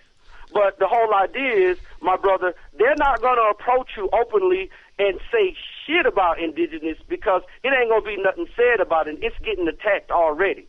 They know Barack Obama is about to leave office, and they only got one nigga in the pocket, and his name is Alan West. Alan West, because the other brother, Colin Powell said, fuck that. He knew what he said, if I get up in office, niggas are going to be stupider. And this is my belief, the reason why he turned it down, because they came to him first. And then they had to go to that faggot Barack Obama. But the whole idea is, this whole concept with the indigenous movement is being attacked now. And every time you turn around, a Moor is going to jail for stealing land and for robbing land. They let all these people move in these houses, not state by state, they motherfucking ass going to jail for the shit. And then, you know, they might still be letting a couple of people get away with it, but see, the whole idea is they want you to go through their systems to get your land back. No. I don't need to go through your system. All I need to do is get 100 of us, and I mean solid, on the same concept, and we need to use the propaganda to do it, use the TV, use the radio. My brothers and sisters, we must use the TV and we must use the radio to our advantage. We must manipulate. That's what the white man has came over here to teach us. We've been around one of the trickiest motherfuckers probably ever. And now we have to best him, which will make us the true tricksters. You know, that's getting into some Damballa and the trickster energy of a leg bar and all of these other so-called African deities. No, the concept was the trickster. We need to learn to become, you know, even if you want to use African-American history, High John the Conqueror, when he talks about the story of Burr Rabbit. Check out the stories of Burr Rabbit and High John the Conqueror. He's nothing more than the trickster of America, of this continent. So, yeah, they're already making their movement, bro. When they come to you and they give it, it's going to be with horns and horses, white horses and parades and all kinds of shit. It's going to be nice. It's going to be beautiful. Beyonce and motherfucking Jay-Z going to do concerts on the Reparations movement. And these motherfuckers are going to support it. They're not going to do it finally. African Americans get, but I imagine it might be a white president that gives it to you, especially if it's Hillary Clinton. If they go ahead and put that white bitch in there, it's going to be a white female, because who has always lied to the black man on the plantation, made him feel comfortable when he was rebellious? They would send a white woman, just like they do today to some of our brothers. Whenever you get too powerful, one of the first things the white man used to do is send his white woman in to get you and to cause you to fall. And that's just typical, because, you know, they were homosexuals. You know, the white woman was chattel. She was something that can be used. So pretty much, as they make this next move toward what they're about to do, you got to understand that they're going to come with horns blaring, and they're going to make a spectacle out of this reparation shit. Jesse Jackson, Al Sharpton, all of these motherfuckers. You know, Al Sharpton got a goddamn raise. This is the Hail Mary of all Hail Marys, because they was never going to give us reparations until we tried to get our indigenous rights back. And I mean, forget about the land right now, and forget about even my indigenous rights. I even get that. That's bad terminology. Let's just say the day you and enough of you recognize who you are, they got to give it to you. They know it. All we got to do is start living it. They know it. Those people that's on the reservations right now that's pretending to be us, those motherfucking people that are actually Asians that came from China, look at they slant our ass. That's not us. Those are motherfuckers from China who overpopulated way back then, and they kicked their people out, and they came in, walked across that ice, Alaska, Canada, all the way down, and they came into our land. That's where they came from.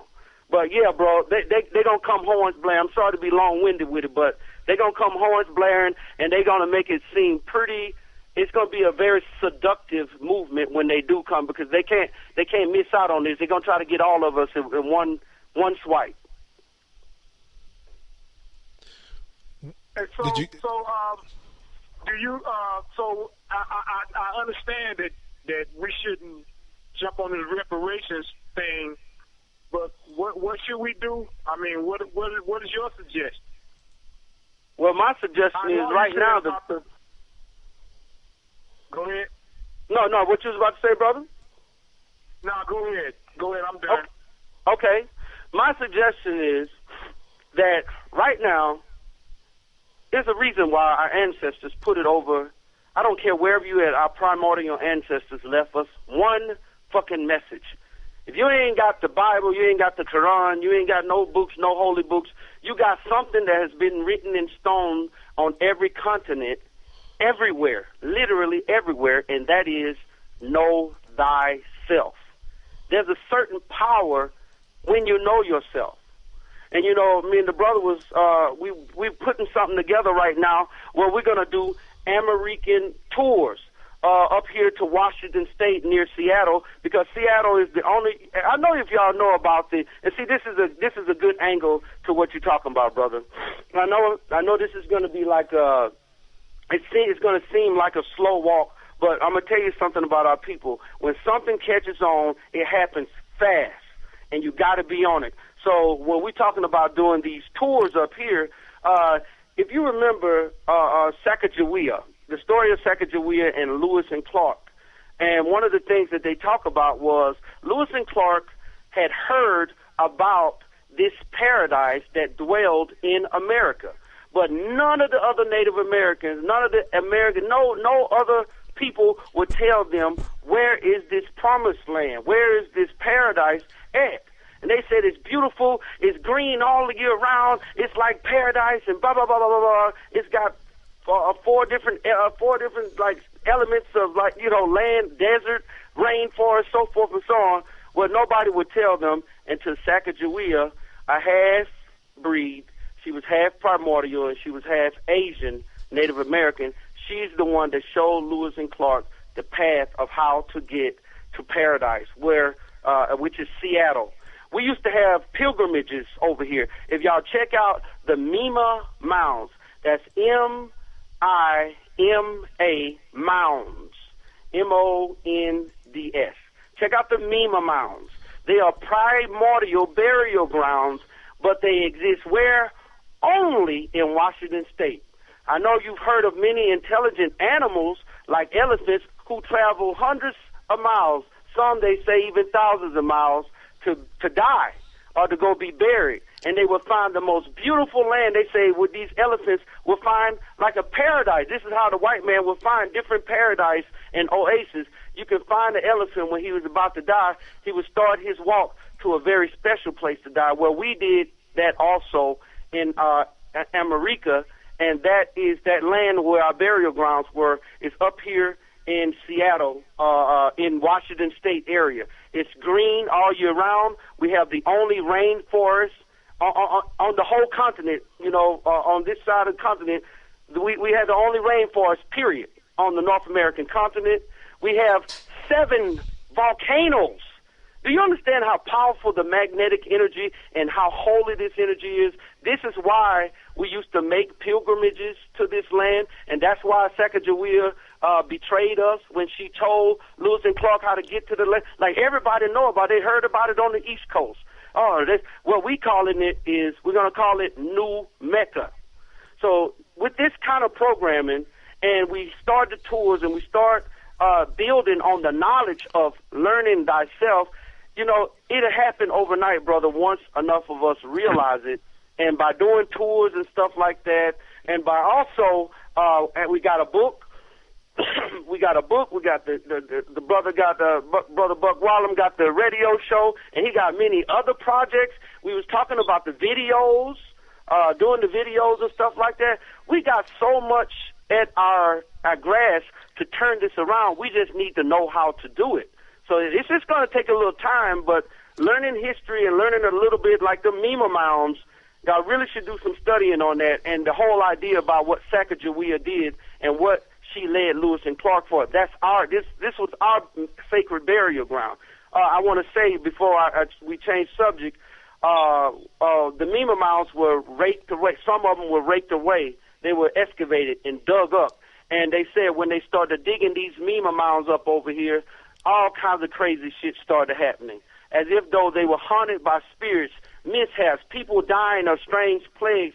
where they left the city. They abandoned the whole city in Little Rock, where this, if you read the story of Little Rock, it was owned by a bunch of Masons, because they wanted that ground, and they dug them burial grounds up just like Poltergeist on TV. They got their white ass whipped.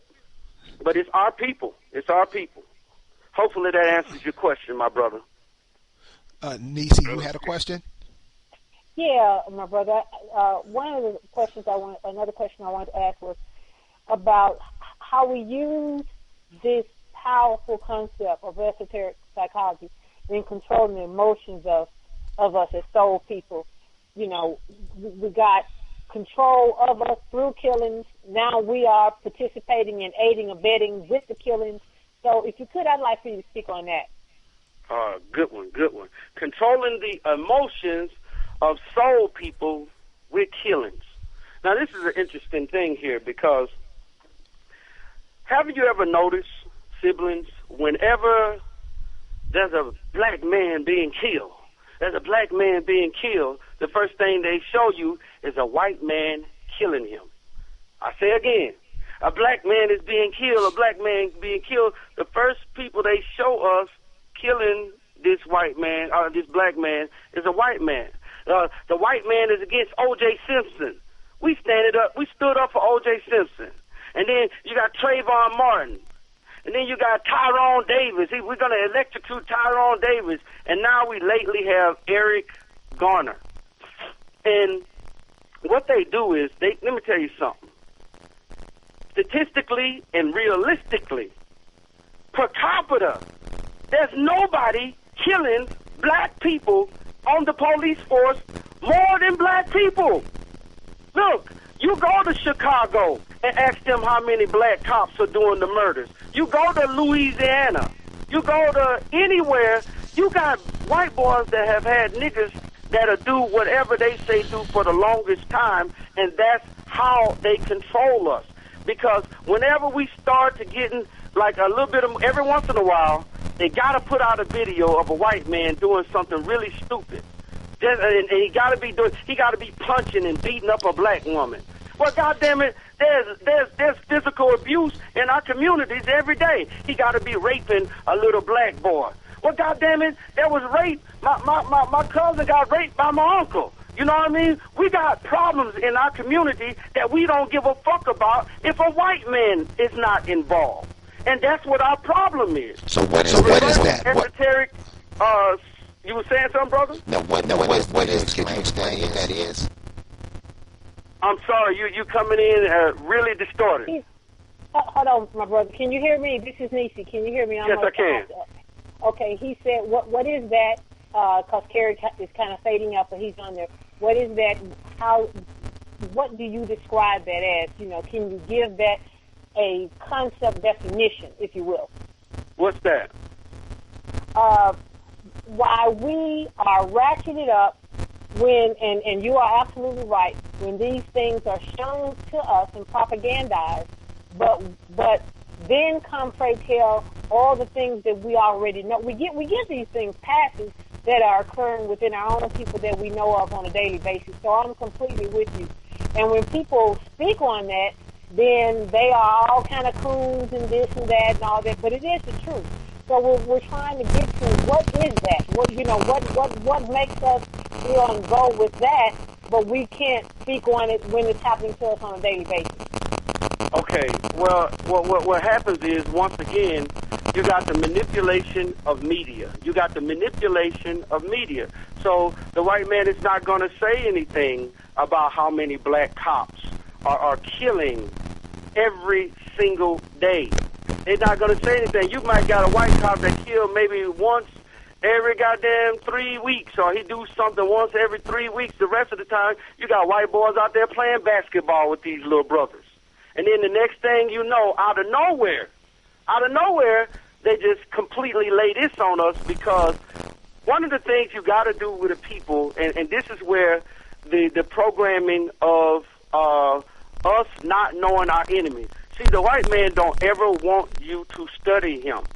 If you ever study him, you will understand that his tricks are very, very, very simple. They're very basic, and that's why they're so potent and they're so powerful. The shit is so simple, it's hard to see. And what I mean by that is when you know a people have what is called willpower. We have melanin, and melanin gives us willpower. Have you ever been mad at somebody and goddamn it, you got mad enough to make some shit happen? Like the motherfucker got into a car accident the next day, or the person got in trouble, or you know, some kind of reciprocity came to them because you was angry at them.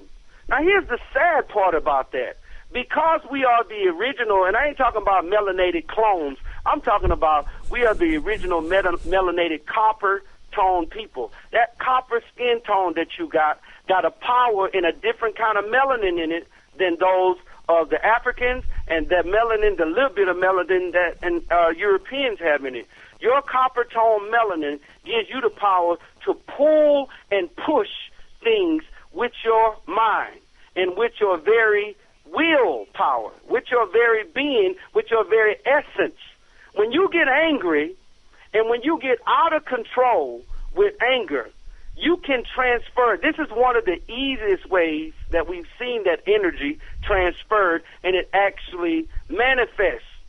And what happens is when white folks started noticing more incidents happening, like they're committing suicide, motherfuckers jumping off of J.P. Morgan, motherfuckers doing this, man killed his child pulled a gun out of the car and mysteriously shot himself in the head. Like, what the fuck? All of these incidents are they done ran into a sister or a brother at one time or another, and what happens is, okay, we gotta kill a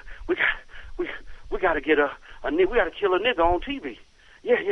We got to get one of them white boys to kill a nigga on TV because, you know, in whatever area it's happening, I guarantee you look at the death rate of Caucasians, whether they dying from mysterious ailments, whether they dying of skin cancer, we are waking up right now. And as we wake up, we are becoming more dangerous. And when we become dangerous like this, they're afraid. They're terrified of us. So what are they going to do? They're going to invoke our soul. Not to you would think, well, now a whole bunch of niggas have came together and hate. No. They're invoking your soul to hate one white boy. Even if you like, oh, I hate white people, that's too general, because you got a lot of white people out there that's actually doing something good for the black people. You know what I mean? So what they do is they try to turn us into irrational judges. Just like when they was talking about I think his name is Tyrone Davis, and they were saying that in the 70s, Tyrone Davis did something, and he killed a cop, and supposedly they got us all out there crying for Tyrone Davis. Man, when I looked at some video of that nigga, he looked like a straight up nigga to me. He looked like a nigga that was no good for our community, and that was just the energy. And I ain't got to go and what kind of brother was Tyrone Davis? No, fuck that. White people will make you hate them for an unrealistic reason. You hear me?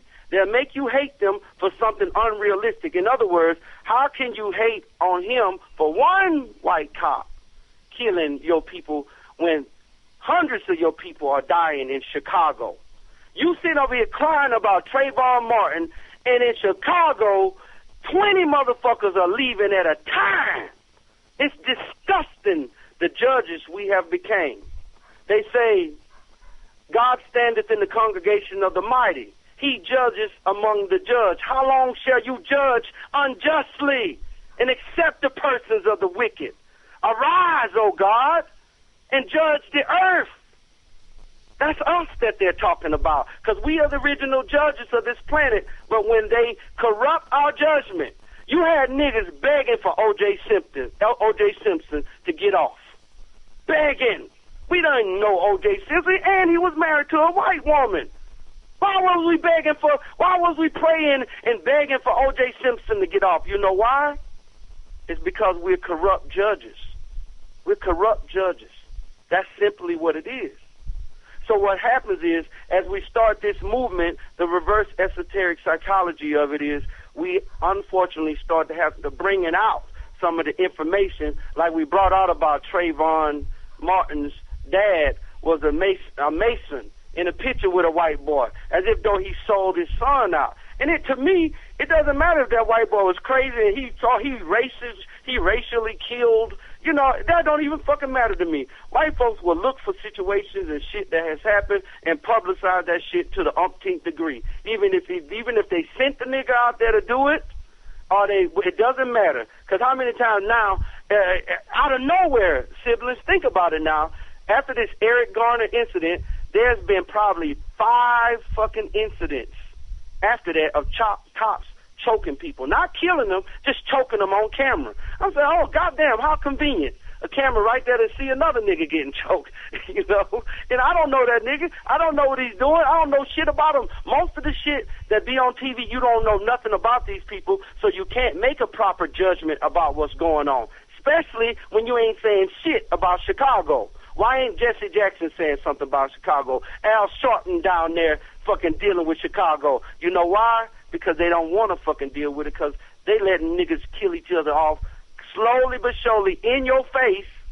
and you ain't saying shit about that. You know, and I'm not saying you in particular, you brothers and sisters on the phone, the siblings that are on the phone, but I'm saying most of us are ignorant to how they play us back and forth like that. So when we learn that lesson, that's going to be a little bit more difficult because we're emotional people, but that's the same thing. Whenever they come out with a Trayvon Martin video, we're going to have to come out with propaganda videos to counter-react their videos.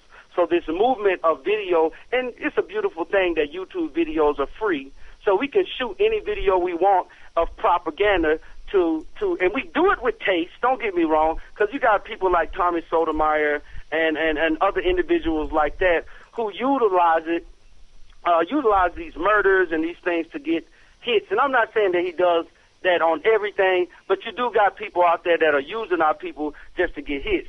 I'm saying with a little bit of manipulation and aiming in the right direction, when they do come out with these videos of chokings and stuff like that, we need to start coming out with more videos of black cops doing it. Why you ain't saying nothing about this?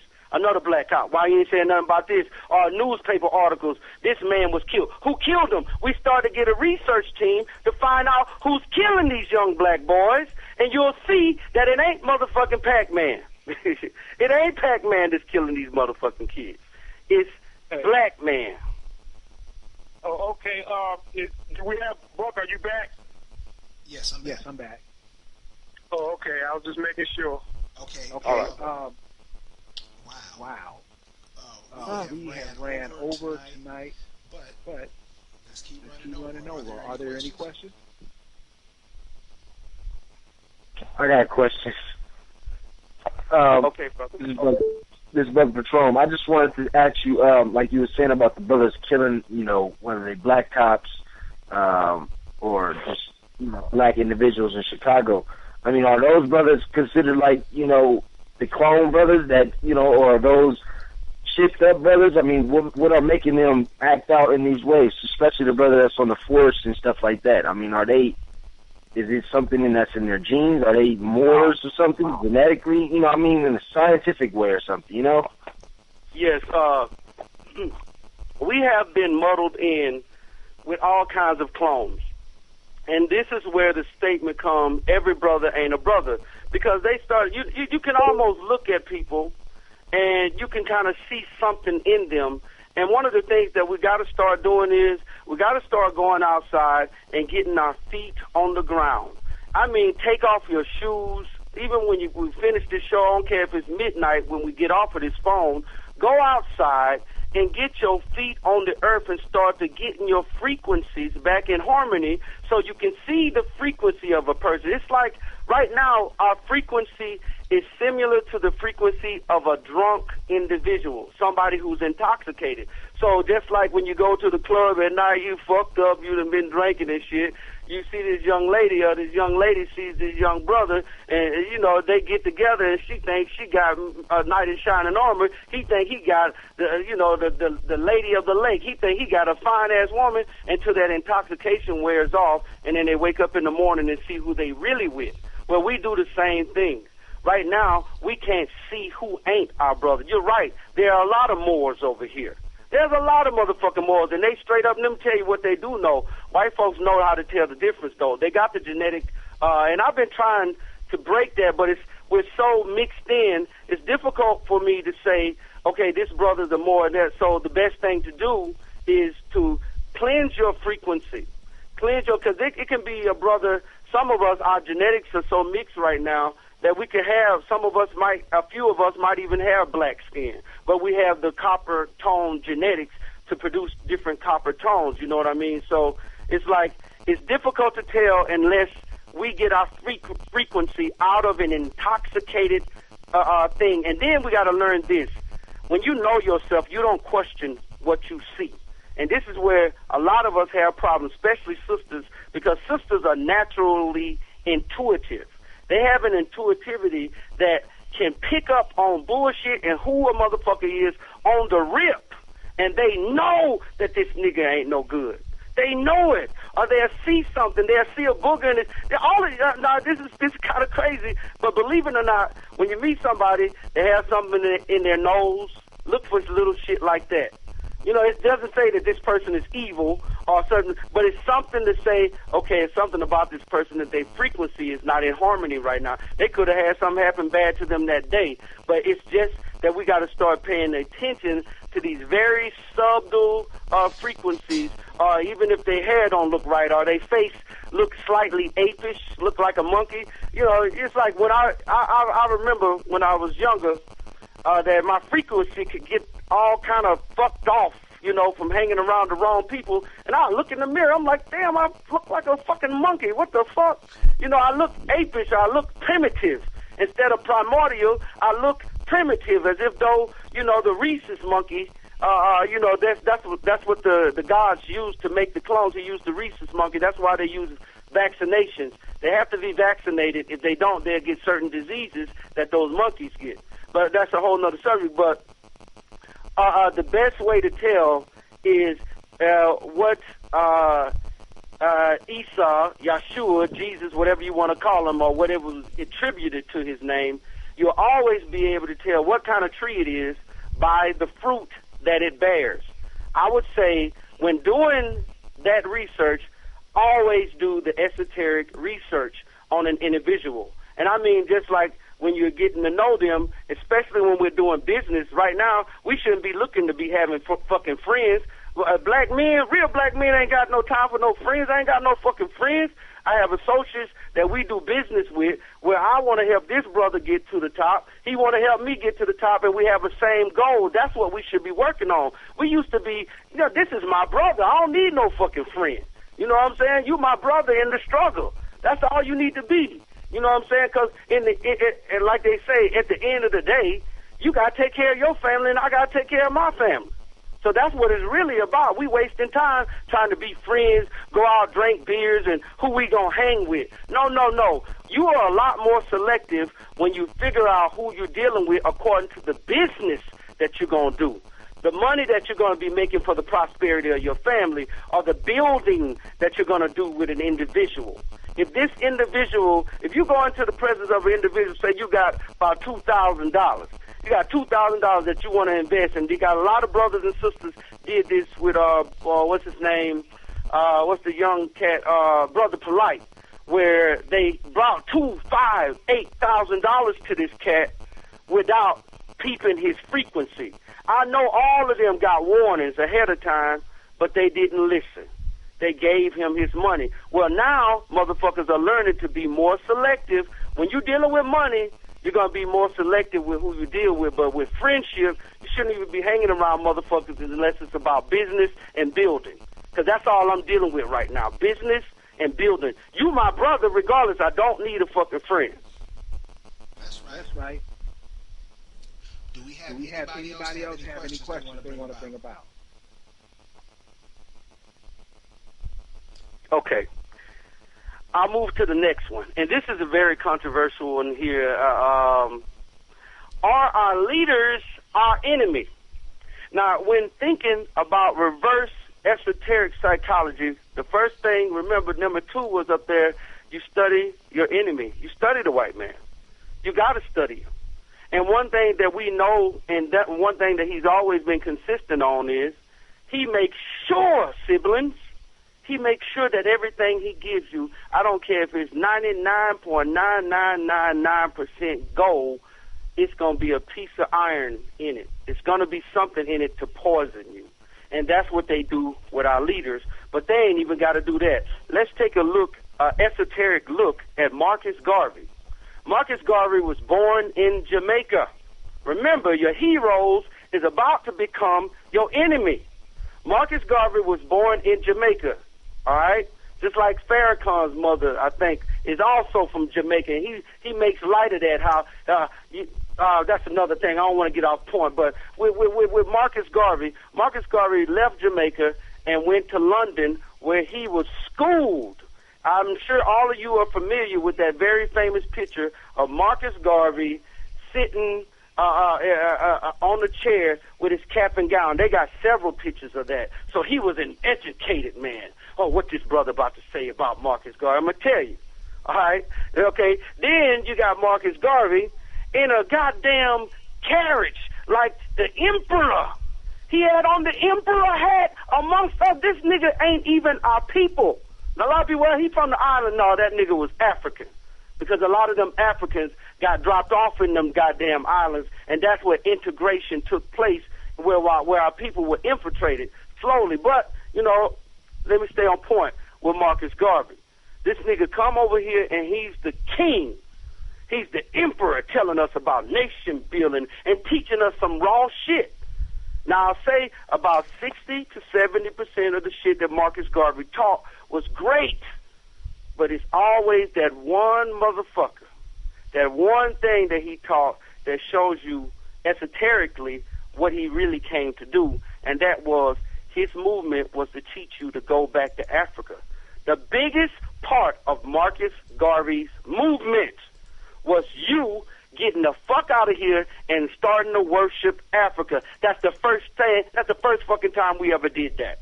We didn't do that before Marcus Garvey. There was no, and then remember now, England owned this motherfucking government over here. They don't own the land, we own the land, but the government that's in charge, England. Them motherfucking European Union, they own America. That's why Russians can come over here, Germans can come over here. Everybody is a part of the European Union and now the EU. Goddamn, all the motherfuckers can come right over here and just act like they people just come here. They having a war. You having a war? Oh, come on over to America. You're a part of the clique. You dig what I'm saying? But Marcus Garvey got sent over here by England, and the main thing he taught our people was to go back to Africa. Now notice my terminology. Back to Africa. That's what Marcus Garvey. Fuck all the other stuff that Marcus Garvey taught. I ain't saying put it to the side. I mean, I ain't saying throw it away. I'm saying put it to the side. Put that shit to the side, and let's deal with the most important esoteric thing that he taught us, and that is, where you from? This nigga taught us we were from Africa, and America wasn't shit. So many of us go around today because of Marcus Garvey hating America, hating your ancestry. You got ancestors buried in this damn ground. And I mean damn ground because we're the ones that's fucking cursing it. We're cursing this ground because of motherfuckers like Marcus Garvey. But let me tell you the end of the Marcus Garvey shit that really gonna spin you, right? Marcus Garvey, after he got kicked out, so they say, no, that nigga, that agent, finished his fucking mission. You know where he went? He went to Zimbabwe? Oh no, my brother, he did not come here. he went to motherfucking Ethiopia? Oh no, my brother, he didn't come here either. No, the nigga went back to London where he died. London, siblings. The nigga that came over here and begged you to leave America and go to Africa and got a movement going and got some niggas out in Sierra Leone. If it wasn't him, goddamn Abraham Lincoln, all these motherfuckers, all they've been doing is trying to establish this thing to get us to go back to Africa. And Marcus Garvey, one of our greatest heroes, siblings, was a goddamn spy. He was a spy for the white man. He was a spy for white supremacy. And he used black supremacy to do it.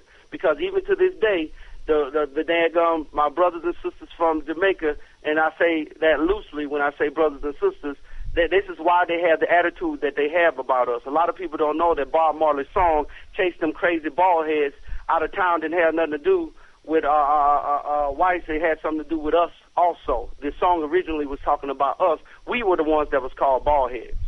But it was later attributed to the white man. But Marcus Garvey died in London, not in Africa, not in Zimbabwe. He died in goddamn Africa. Now, so we get Marcus Garvey. Now, when we move with Marcus Garvey, the next individual that we go to is, let us go to the Nation of Islam. Now, the Nation of Islam was established by a Marcus Garvey follower. Yes, that's right. Elijah Muhammad's father was a staunch follower of Marcus Garvey. So pretty much these are all Masons too, siblings. They all done walked the line, they done toed the line, and they done all, rode the goat, so to speak. You see, they were all Masons. Marcus Garvey and Marcus Garvey was one of them big-time Masons over there from England. And then you had Elijah Muhammad, Elijah Poole. He was a Mason also, but he pretty much picked up the scepter. And this young po boy out of Alabama or wherever, Tennessee somewhere, out of no fucking where, got an enormous amount of money, siblings, from this white guy who looked exactly like Hitler. Hold on now. Hold on. Listen at this. This boy, Elijah Poole, had a white guy who looked exactly like Hitler, came out of nowhere and gave him money, power, and influence. This white guy, who is also known as, they said there was two Master Fard Muhammads. One who was in the Moorish Shrine Temple with, he was more of an Arab white boy, and he was in there with Noble Drew Ali.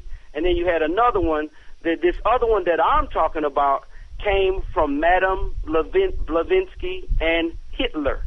Hitler actually sent this agent over here to cause confusion in and amongst the black people, and that's where Elijah Muhammad telling them that the black man is God and the black man is this and the black man is that, Nation of Islam, and they let him do it because Elijah Muhammad had black men of America running around killing white people to join. You had to, back in the days, you had to kill somebody to be into the Nation of Islam. And they was allowing them to go to San Francisco, even at the end. The boys were going down to San Francisco and killing homosexuals, which is fine to me. With me, I don't give a fuck, right? But the idea is you can tell that there was government involvement for them to actually go clean up their own homosexual mess. But the Nation of Islam was started by an agent of Hitler who also worshipped Madame Blavatsky. And if you look at what the nation, everybody talk, well, Elijah Muhammad, one of the greatest brothers, he did this, he did that, he did it. No, let's calm down, because if you look at the fruit of what the Nation of Islam has become today with Farrakhan, Dianetics, the shit that we went through with Malcolm X, this is how they do mind fuckery on us. They divided us. See, the idea that we came from Africa, now not only did we come from Africa, but we was also Islamic. So they gave us a Moorish religion. Islam is a Moorish religion. So now we like, damn, Marcus Garvey, they still too goddamn united, because, see, Marcus Garvey came over here and told them to go back to Africa, but he taught the niggas how to build and how to build societies, and now they starting to build. We got to divide them again. But this time we're going to use religion, and that's what the Nation of Islam came in to do. They came in to esoterically divide us religiously, and they did a damn good job of it. Now I'm going to go to this very controversial one, Malcolm X. Now I'm going to tell you why Malcolm X is very controversial, because now we're going to get more to the subliminal state of how they fuck with us psychologically. Even if we've heard this and we know this, many of us, just like Barack Obama being a homosexual, we tend to deny, because the messages that these gentlemen be sharing be so fucking powerful. But let's look at Malcolm X and who he was before he became Malcolm X. And this come with a statement. And I got to say this statement because I have respect for what Malcolm X left us behind. The dude was incredible in sharing information that kind of brought us to he helped us up the next step. Now, he didn't have no groundbreaking shit that was going to change enough, but he did enough to give us some kind of consciousness that I can have a little bit of respect for him. But here's the problem in the reverse esoteric psychology of who he actually was.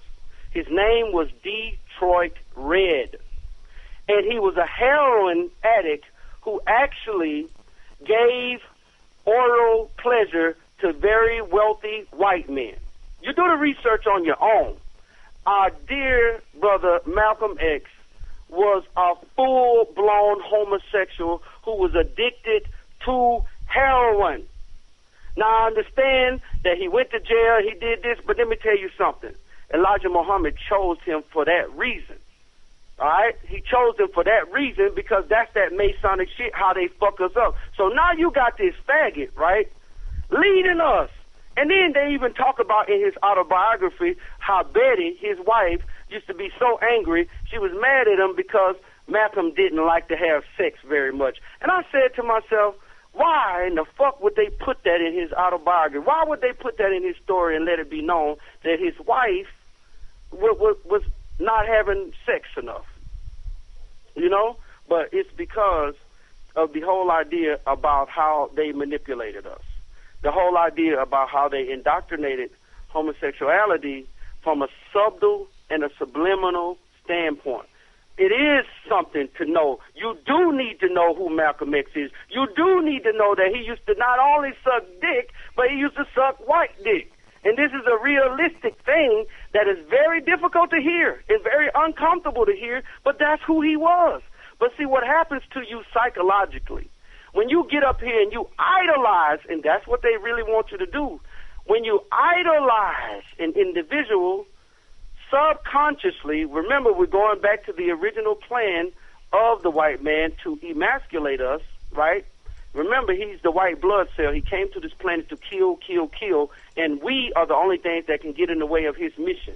The white blood cell don't give a fuck about the red blood cell or anything else in the body. It's just there to get rid of bacteria and kill. Well, when we become inundated with bacteria, it wants to kill us also.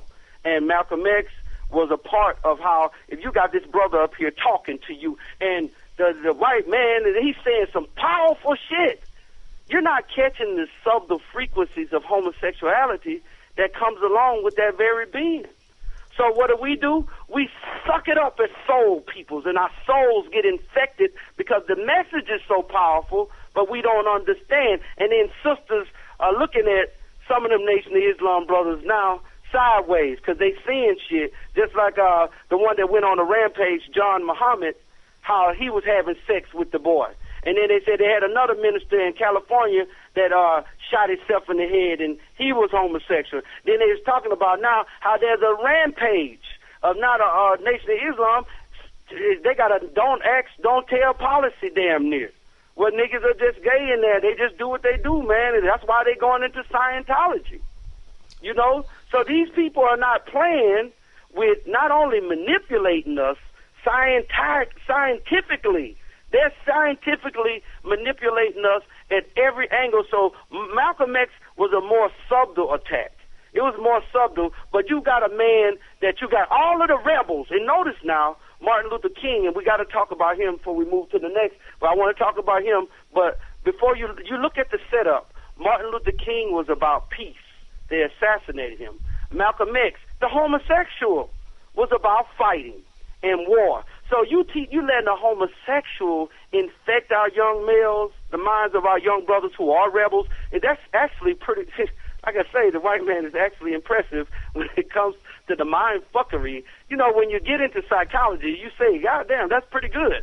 So what you did was you knew that they were going to be young rebels, young brothers who want to stand up and fight against you and not take this shit anymore. But when he's listening to the frequency of individuals like Malcolm X, who literally used to be a full-blown homosexual, wow. And then you listen to that woman, Maya Angelou, and they talk about how Maya Angelou used to sell pussy. She used to be a pimp. She used to sell young black men and young black women on the streets. Everybody know Maya Angelou was a motherfucking pimp. So, but when you talk about it, oh my God, how are you talking about our heroes? You won't ever be free until you see both sides of the damn coin. You got to see both sides. Now let's go to Martin Luther King, and then we can move on. Because I saved him for last because Martin Luther King is the most obvious damage that we receive from reverse esoteric psychology that was placed upon us. And that is, did y'all know that Michael King, his real name, not Martin Luther King, they named him after that white boy, Martin Luther, because they had a plan. His actual name was Michael King. And what Michael King did was he was a young minister, and he wasn't about shit, people. Siblings. He wasn't about shit. Martin Luther King wasn't about shit, but let me tell you what happened. Goddamn, John F. Kennedy came to this nigga. What? The president come to you, you're alumni, pretty much. You and your wife ain't nothing but an alumni. You know, y'all done went to college, so y'all in that frat shit. You a Greek. God damn it, Martin Luther King was a fucking Greek. He was a part of their system. He was a Mason. So all of a sudden the president come to your no-name ass. You ain't really doing nothing, dude. Why did the president choose you? Why did he choose Medgar Evers and other individuals that were way more positive and way more powerful than you? You hear me? Why didn't he choose them? You know why? Because niggas was getting tired. And niggas was mad. You had the 5%ers, tell the nation of God and earth. You had the nation. We was all divided, but we was getting tired once again. And guess what else we had? And here's the beautiful thing. We had Black Wall Street. And let me explain Black Wall Street. A lot of people think Black Wall Street was only in Oklahoma. No, Black Wall Street is a code word for black prosperity. And really, you want to break it all the way down, copper. Copper prosperity. Us. All right, African American prosperity. We couldn't go to their restaurants, siblings. So guess what we did? We had our own fucking restaurants. We couldn't go to their cleaners. So guess what we couldn't go to their cleaners. So we had our own cleaners. We couldn't even go to their banks. And we had our own banks. We couldn't go to their schools. So we had our own schools. You dig what I'm saying? We had an incredible what? When I say we had a beautiful education going to only black schools, and it was so positive, we didn't have nothing that degraded us. We didn't have white teachers that hated us. None of that. None of that shit. We was prospering like a motherfucker. So Black Wall Street started popping up in Detroit. Black Wall Street popped up in Oklahoma, Chicago, motherfucking New York, goddamn Alabama, Mississippi. Every time you turn around, there's some nigga opening up a club or opening up a grocery store or opening up a bank. And guess what started happening? White people started going to our banks. White people started going to our grocery stores. White people started going to every damn thing, and the white boy said, God damn it, what the fuck? We got to, no, they're getting too much money. The first black billionaire, I think, was in the 60s. They was like, no, this are close to it. The first, it was getting out of hand. So they said, we got to stop this. The first black bank, something like, okay, we just had too much power. So Martin Luther King came in, and the first thing, and it was very simple. Remember, when using reverse esoteric psychology, you got to keep it simple. And the first thing the white man did, smart motherfucker, was one word: integration. Integration, siblings. So what happened? Now all of a sudden, you got black people rushing to the white restaurants for terrible service and terrible food. But you feeling like you free. You got black people rushing to the white buses where we used to have our own black bus line. We used to have our own black baseball team. We used to have our own black boxing league, every fucking thing. And we were spending millions of dollars making each other rich like we was all slant-eyed motherfuckers over here. We did that shit. The shit the Asians are doing now, we did that in the 60s. Oh, it was Martin Luther King that stopped that because that was his one day... I have a dream that little black boys and little white girls Well, one day, smoke crack together. And that's what we fucking doing. Yeah. Nisi, I know you, brother, you ripping. Nisi had a question, and we're going to get back into King. Okay. Well, brother, I mean, you slaying them. I mean, you're slaying them. What I wanted to ask is, you know, when we have these conversations, because when we're talking to our people, they want to kill the messenger. They want to shoot you, maybe not mortally, but they want to hurt you when you're coming to them as we are. We're the foot soldiers. We're trying to deliver these messages and ringing the clarion bells to wake up. That's basically what we're doing. And we're not trying to force feed people. We're only trying to get you to open your eyes, to pull your head up out of the prison that you're in, and to just think. That's what we say. So when we're talking to these people, how can we broach these subjects?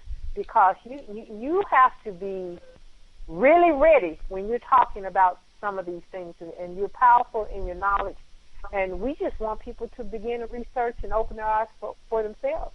So what's the best way, using the esoteric psychology, that we can get people to at least be powerful consideration of thought? That's the best way I can put it. Okay, could you just say it one more time. Say it one more time, because I want to get it exactly the way you need me to answer it. We want people to be open to the consideration of their present state, of their present thinking, of what has been propagandized to them in terms of feeding sheeple, because a number has been played on us. So what is the best way for us to get people to resonate and marinate on some of these things and to at least start to open up and think? Okay, I get what you're saying. Well, and here's one of the fortunate and unfortunate concepts with a reverse esoteric psychology. What happens is you started realizing something, and that is the people are stupid. I mean, very stupid, sister. So what you're talking about is levels of idiocy that has never been accomplished. We've actually gotten stupider and stupider with each generation that we've been under bondage. And when you're talking about freeing us, that is now using the reverse esoteric psychology, believe it or not, it's good that the people are stupid. Because we go back to the 100 monkey concept about you can't, like the knowledge, those of you who have tuned into the show, you have a specific kind of wisdom that pulled you to it. This knowledge is, believe me, I've been sharing for quite some time, and I know for a fact that this knowledge was not meant to be shared until we were ready for it. So those of you who are ready for it, I say right now, just with us, let's start getting our shit together. Let's start getting our shit together and start isolating yourself. You sisters who don't have a husband, I say all the time, it is very important that you get you a husband and you get married. A lot of, because they've been telling you this whole time, oh, you don't need no man. That's a lie. You do need a man. You brothers who don't have wives, it's time for you to get a wife. You need wife, you need husband. And see, this is something interesting that the mafia knew. You couldn't be what they call one of the wise guys or a wise man unless you was married and you had a woman on the side. Because you ain't got nothing to lose, nigga. You ain't got no woman. You ain't got no kids. You ain't got nothing to lose. And that's why niggas are doing what they're doing nowadays. Fucking each other's over, screwing each other over. They don't give a shit about the kids that they do have because they ain't even with the woman that they had the kids with. So right now, the mind fuckery has been done so bad on us that we have to use reverse esoteric psychology. Like I said, I didn't want there to be a brother with a 40-ounce in his hand, but he needs to have a 40-ounce in his hand. He needs to have a blunt in his hand when we do this little video thing of the woman proposing to him, and he stops her, because that's the only way that we're going to change it with our people. They got to see it on TV. They got to hear it in a rap song, unfortunately. But fortunately, it ain't going to take much effort because the people, this generation is that influential that all we got to do is doctor it up a little bit and give them that anti-venom. That anti-venom is the key, sister. Without the anti-venom, and the anti-venom is pretty much anything that we can do in the meantime. Okay, the anti-venom, of course, is the television shows. This show right here is anti-venom. Right now, I'm sharing anti-venom with you who might have been lost by the concept of our heroes and how they fuck with us psychologically. We're telling you to worship Martin Luther King and carrying on. Okay, so it's like it's very important that you get the knowledge. And when you start to getting the knowledge and the knowledge started sharing, I want this show to go viral. You know, I would love for your show to go viral, brother, because people need to hear this. So the more we start to, you know, we get together, and I mean, we can buy land and we can do stuff like that. But no, I say, when we do get some money, let us invest in your show and let's take this to the next level. Let's start doing promotionals. Let's start doing parties and all kinds of stuff, conscious parties, you know, the so-called conscious community and all that shit. Let's, American conscious party where we go to New York and we go rent out a hall and do a concert and we serve food. It probably costs us no more than $5,000, but that's just like a $5,000 commercial to get your name out there. So once we start to manipulating stuff like that, putting those videos on YouTube, doing all of this manipulating, look, because of the white man has used manipulating, the venom that was used to bite us was manipulation. I can say that Elijah Muhammad said one thing. He said, because our people was tricked into the lie, we are going to have to trick our people into the truth. So that's the true shit. Some of us are going to have to be tricked into the goddamn truth. But those of us who are of elect wisdom and elect intelligence, we won't have to be tricked. We'll hear the truth. You can hear the truth when you fucking hear it. It's just irrefutable. Like, okay, the nigga didn't have to go far into it. It's just the goddamn truth. You can tell it. But some of us, our auto characters are so programmed to be just inactive, beautiful one, that it's just, we're lost. So, you know, but that we're going to have to use manipulation to get them out of there. And that's going to take time, preparation, and resources. This is not a small thing, you know, where we can do one video and that's it. No, we're going to have to hit them in every avenue, from music to video, television shows. Let me tell you something about the stars right now who are leading many of our people. They're for sale. They're for sale. They're for threat and they're for sale. Somebody been threatening them and paying them off their whole lives. Their whole career, they've been threatened and for sale. We can get some niggas on our team to make it happen, and I do mean niggas. Niggas that don't give a fuck about nothing. You pay them, and then you go over there and threaten that star, and when he's doing an interview, all he got to do is say something as simple as, I'm an American, you know, we done paid the nigga, you know. He sees something advantageous, we ain't even got to threaten him. We can bribe him. We need to get into bribing motherfuckers and doing all of this kind of shit. That even we need a news media. So we need to find a brother or a white boy even. I don't give a fuck. It's even better if it's a white boy, because if I found a white boy or a white girl that's in the news media, that's on your local news channel 5, we got to pick the right city to do this shit in. But let's say we just downtown LA and we pay somebody $10,000 just to do a story on the American movement. Boom! As soon as you see a white and a legitimate news people doing that shit, it's over. Shit like that, we can easily get our foot in the door. But, you know, we got to do it quietly. I know sharing it right now, you're like, well, damn, you telling everybody the secrets. No, I feel like this. It's just like the frequency, the frequency concept.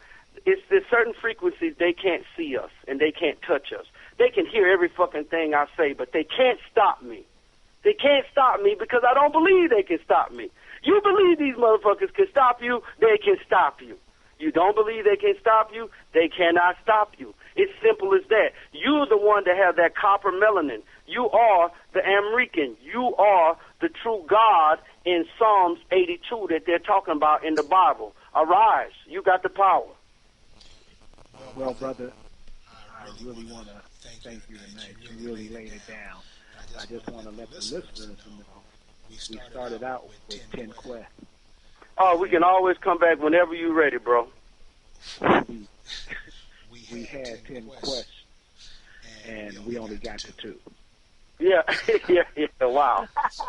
So plus we an hour over. So, brother, you got to come back and join us. Yes, sir. I would be more than honored, and I actually say thank all of you for enlightening and imbuing me with a strength, because I felt all of their strength through the phone, and that's how each one teach one. It's got to be reciprocity. You can't just take. You got to give, and this has been very reciprocal, and I greatly appreciate all of your energy. Well, brother, we just try to bring some information that can be useful to the community, and what you gave tonight was damn useful. So thank you very much. Thank you. Y'all have a peaceful and a prosperous day, brother. Just give me a call whenever you want to set up, and I know we got to build anyway, so next time we talk, we'll talk about it. Okay. Peace and prosperity, everyone. Good. All right. Thank you. All right. Thank Peace you. and prosperity. Peace and prosperity. Good night. Thank you. Good night. So tonight we're going to have a conscious after party. Call us after the show, 256-849-2227. Let's talk about what we heard tonight. Let's talk about some of the things that he chatted about and see how this can be useful as we move forward. I hope everybody got something out tonight.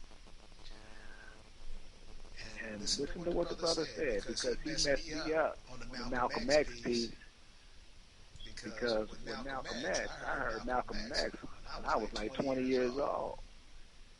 And Malcolm X said some things that made me go, wow. That actually got me on the path that where I am now. So even that little bit he gave us on Malcolm, yeah, Malcolm was that. But one of the things that, and I'm sure we all been in situations, where we are now, we had to get to this point. And I don't know how we get to this point, but I guess Malcolm had to go the same thing too. But that homosexual thing, leading the black man, is real. So, until Thursday night, I hope you guys had a nice time tonight, because I know I did. So we're going to see you Thursday night. Join us for another episode of African American Day African. And we'll see you Thursday. Peace out. Good night.